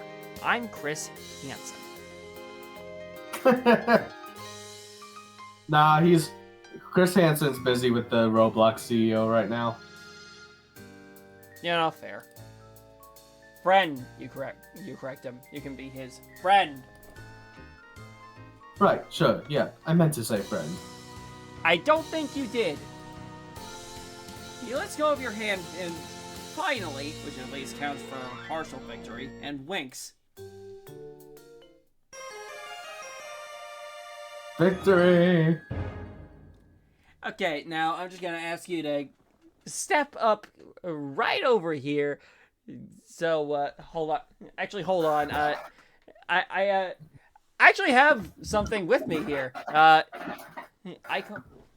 Hold on. Hold on.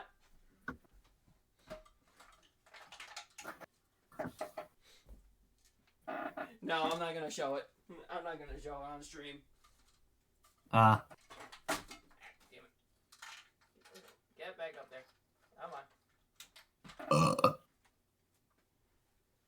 I'm not gonna do that. Essentially, I was gonna point an AR-15 at him. Ah.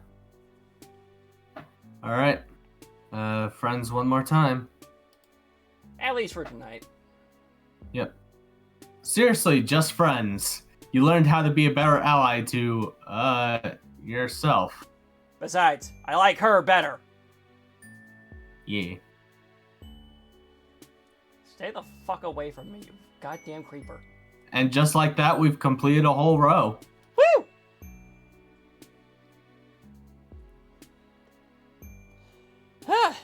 Well, I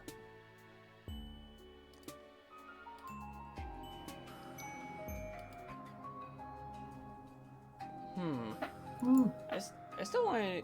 Hold up. What's up? Oh! What? Len sent me something.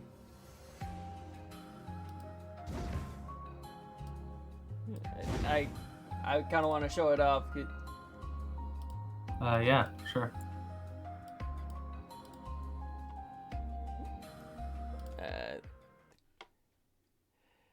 Already going off to a good start with this. Because I've kind of already seen this before, but I kind of like it. So, well. Okay. But when you does the college become a media? Does the campus become a blaze? When does the man become a monster? Still could earn even when does a ripple become a tidal wave? When does the reason become the blame? When does a man become a monster?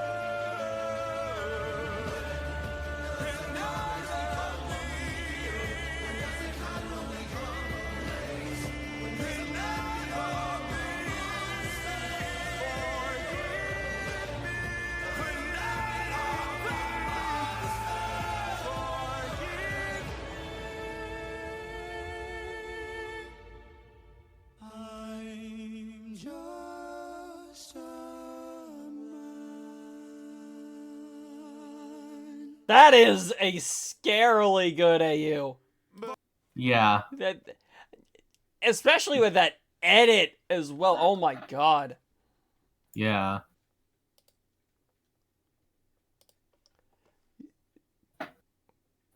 Yeah, holy shit. Oh. Hey Moshi, how's it going? What? Okay, I don't think there's much else I can do here. So, Yeah. at least for now. Yeah. Besides, who knows? Like, shattered glass, what?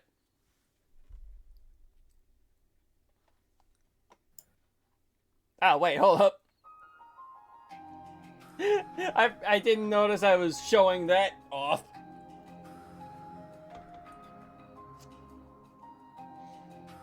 Whoops. Anyway. You weren't supposed to see that. Anyway, let's see. Who can I raid out to? Now, I'm also looking to see if I can give you some options. Oh shit! Kim's streaming tonight.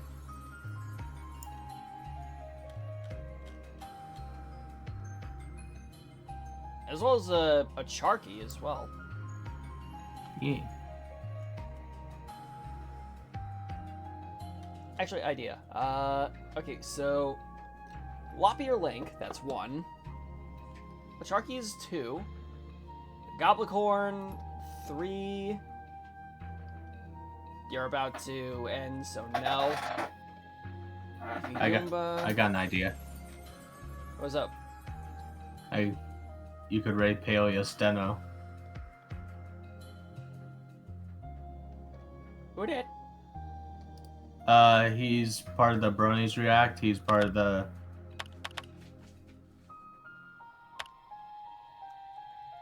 He's good people. Oh, I found him.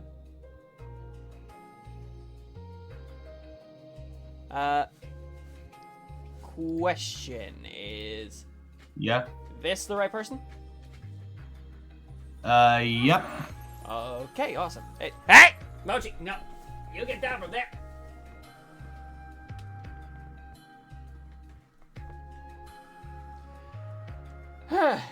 Well.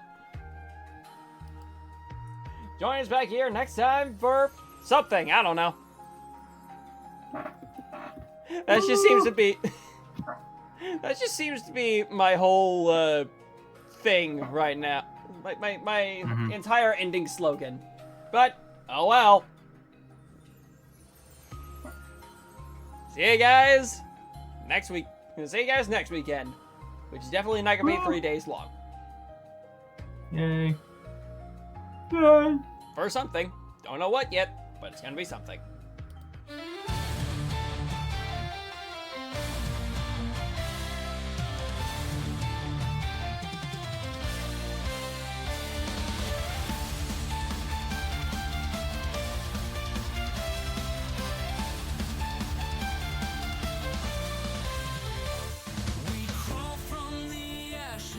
Beneath the sky so blue, so blue. In the darkest of moments we found